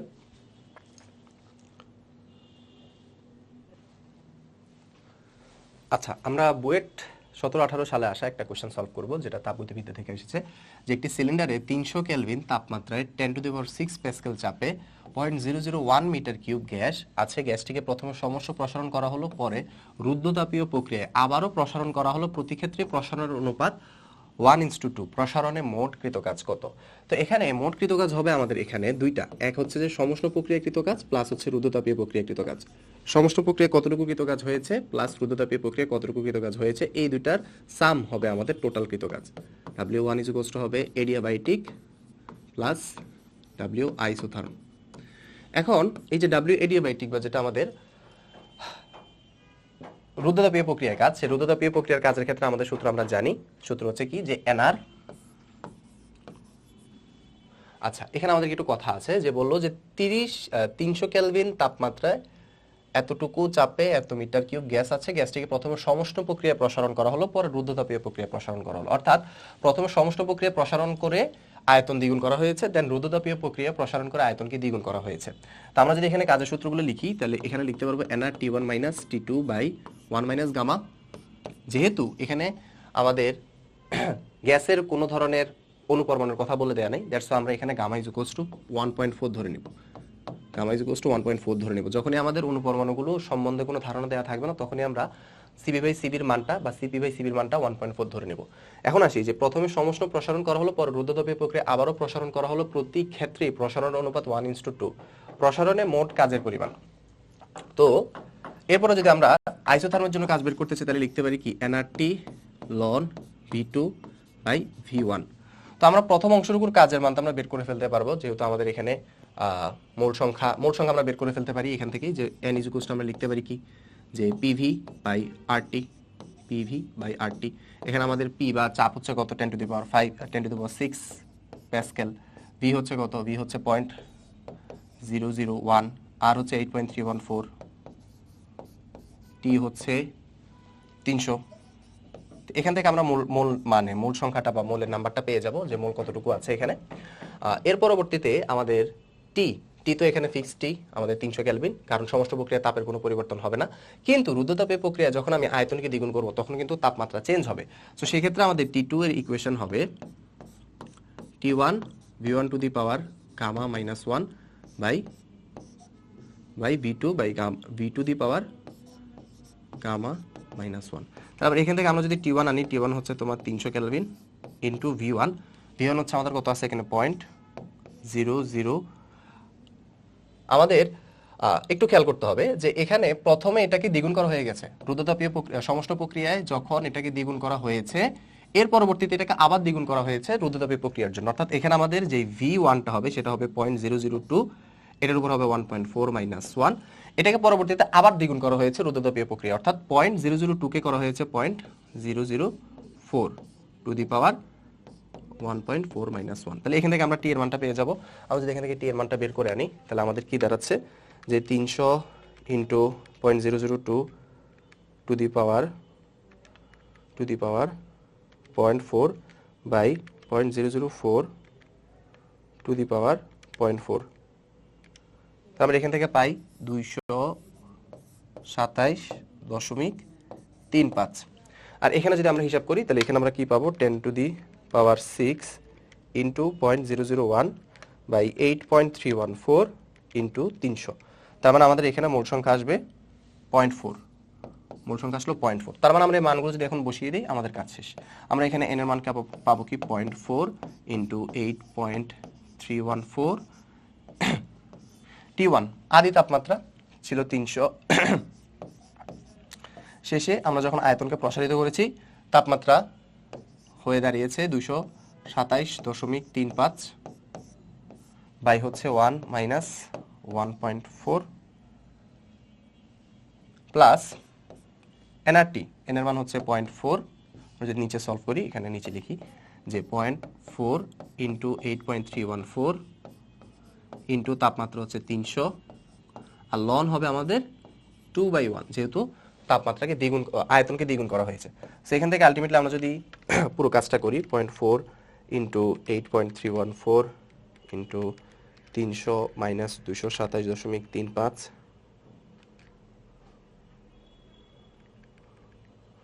227.35.1 মাইনাস 1.4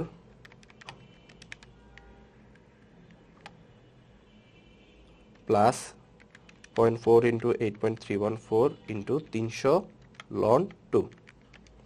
তাহলে আমরা এখানে 87.5269 জুল কাজ পাবো। ক্যালকুলেশন আই গেস যদি ভুল হয় তোমরা একটু দেখে নিও। তার মানে এখানে আলটিমেটলি আমরা বলতে পারি কি যে দুইটা প্রসেসে কাজ হচ্ছে, একটা হচ্ছে সমষ্ণ, একটা হচ্ছে রুদ্ধতাপীয়। আমরা দুইটার জন্য আলাদা আলাদা কাজের ক্যালকুলেশন করলাম, দুইটার জন্য আমাদের সূত্র আছে, সূত্র বসিয়ে আমরা কাজগুলোকে ক্যালকুলেট করলাম। তো এক্ষেত্রে প্রথমে আয়তন ছিল, দ্বিগুণ করে নেওয়া হয় সমষ্ণ প্রক্রিয়া, এরপরে সেই আয়তনটাকে আবারও দ্বিগুণ করা হয় বাট রুদ্ধতাপীয় প্রক্রিয়া। তো এই প্রসিডিউর ফলো করে আমরা আলটিমেটলি দুইটা ক্ষেত্রে কাজ বের করলাম আর কাজ যোগ করার পরে কাজ পেলাম, মানে টোটাল ইন জেনারেল টোটাল কাজটা পেলাম। এখন আসি রুদ্ধতাপীয় প্রক্রিয়ায় 1 এটম চাপে রাখা গ্যাসকে প্রসারিত করে দ্বিগুণ করা হলো। চূড়ান্ত চাপ হয় হলে যে চাপ হয় সমষ্ণ প্রক্রিয়ায় সে একই চাপ পেতে গ্যাসকে কত গুণ প্রসারিত করতে হয়। তো জিনিসটা একটু খেয়াল করো, 1 এটম চাপে রাখা গ্যাসকে প্রসারিত করে দ্বিগুণ করা হলো, অর্থাৎ রুদ্ধতাপীয় প্রক্রিয়ায় যে V1 ছিল V যদি আমরা ধরে নিই তাহলে V2 ইকুয়াল হচ্ছে কি 2V, দ্বিগুণ করা হলো। 1 এটম চাপ ছিল, সেই চাপ থেকে আয়তন দ্বিগুণ করা হলে যে চূড়ান্ত চাপ হয়, তার মানে আমাদের এখানে চূড়ান্ত চাপ P2 বের করতে হবে। তো P2 ইকুয়াল আমি কি লিখতে পারবো, P1 V1 to the power gamma by V2 the power gamma. তাহলে আবার এখান থেকে আমি যদি P1 বের করতে চাই, P1 হচ্ছে আমাদের এখানে 1 এটম, V1 আমাদের এখানে হচ্ছে যে V to the power gamma.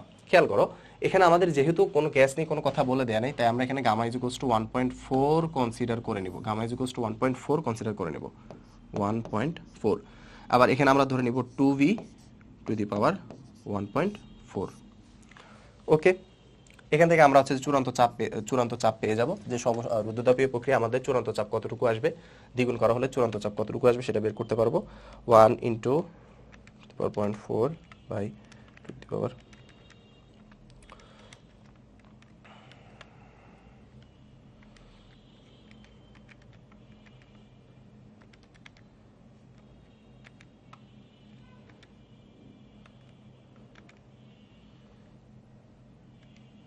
এটা হচ্ছে আমাদের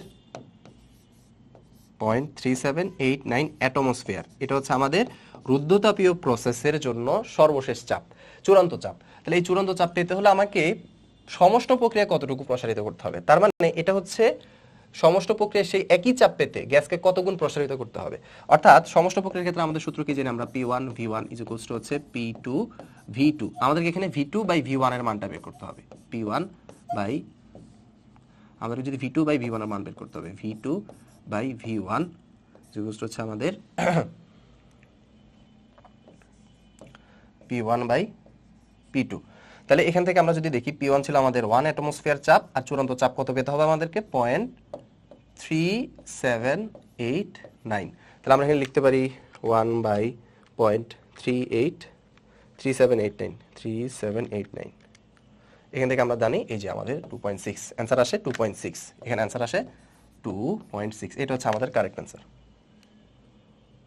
2.6। ওকে, তো ঠিক আছে, আজকে পর্যন্তই। আমরা হচ্ছে যে 4টা সিস্টেম, 4 প্রকারের 4 ধরনের তাপগতীয় প্রক্রিয়ার যাবতীয় যা আছে কৃতকাজ, যত ধরনের সম্পর্ক আছে সবকিছু আজকের দ্বিতীয় লেকচারের মধ্যে কভার করার চেষ্টা করেছি ইনশাল্লাহ। নেক্সট লেকচার থেকে আমরা আমাদের তাপগতিবিদ্যার বাকি যে অংশটুকু আছে সেই বাকি অংশটুকু ইনশাল্লাহ শেষ করব। তো আজকে পর্যন্তই, নেক্সট ক্লাস আসা পর্যন্ত সবাই ভালো থাকবে, সুস্থ থাকবে, আবার দেখা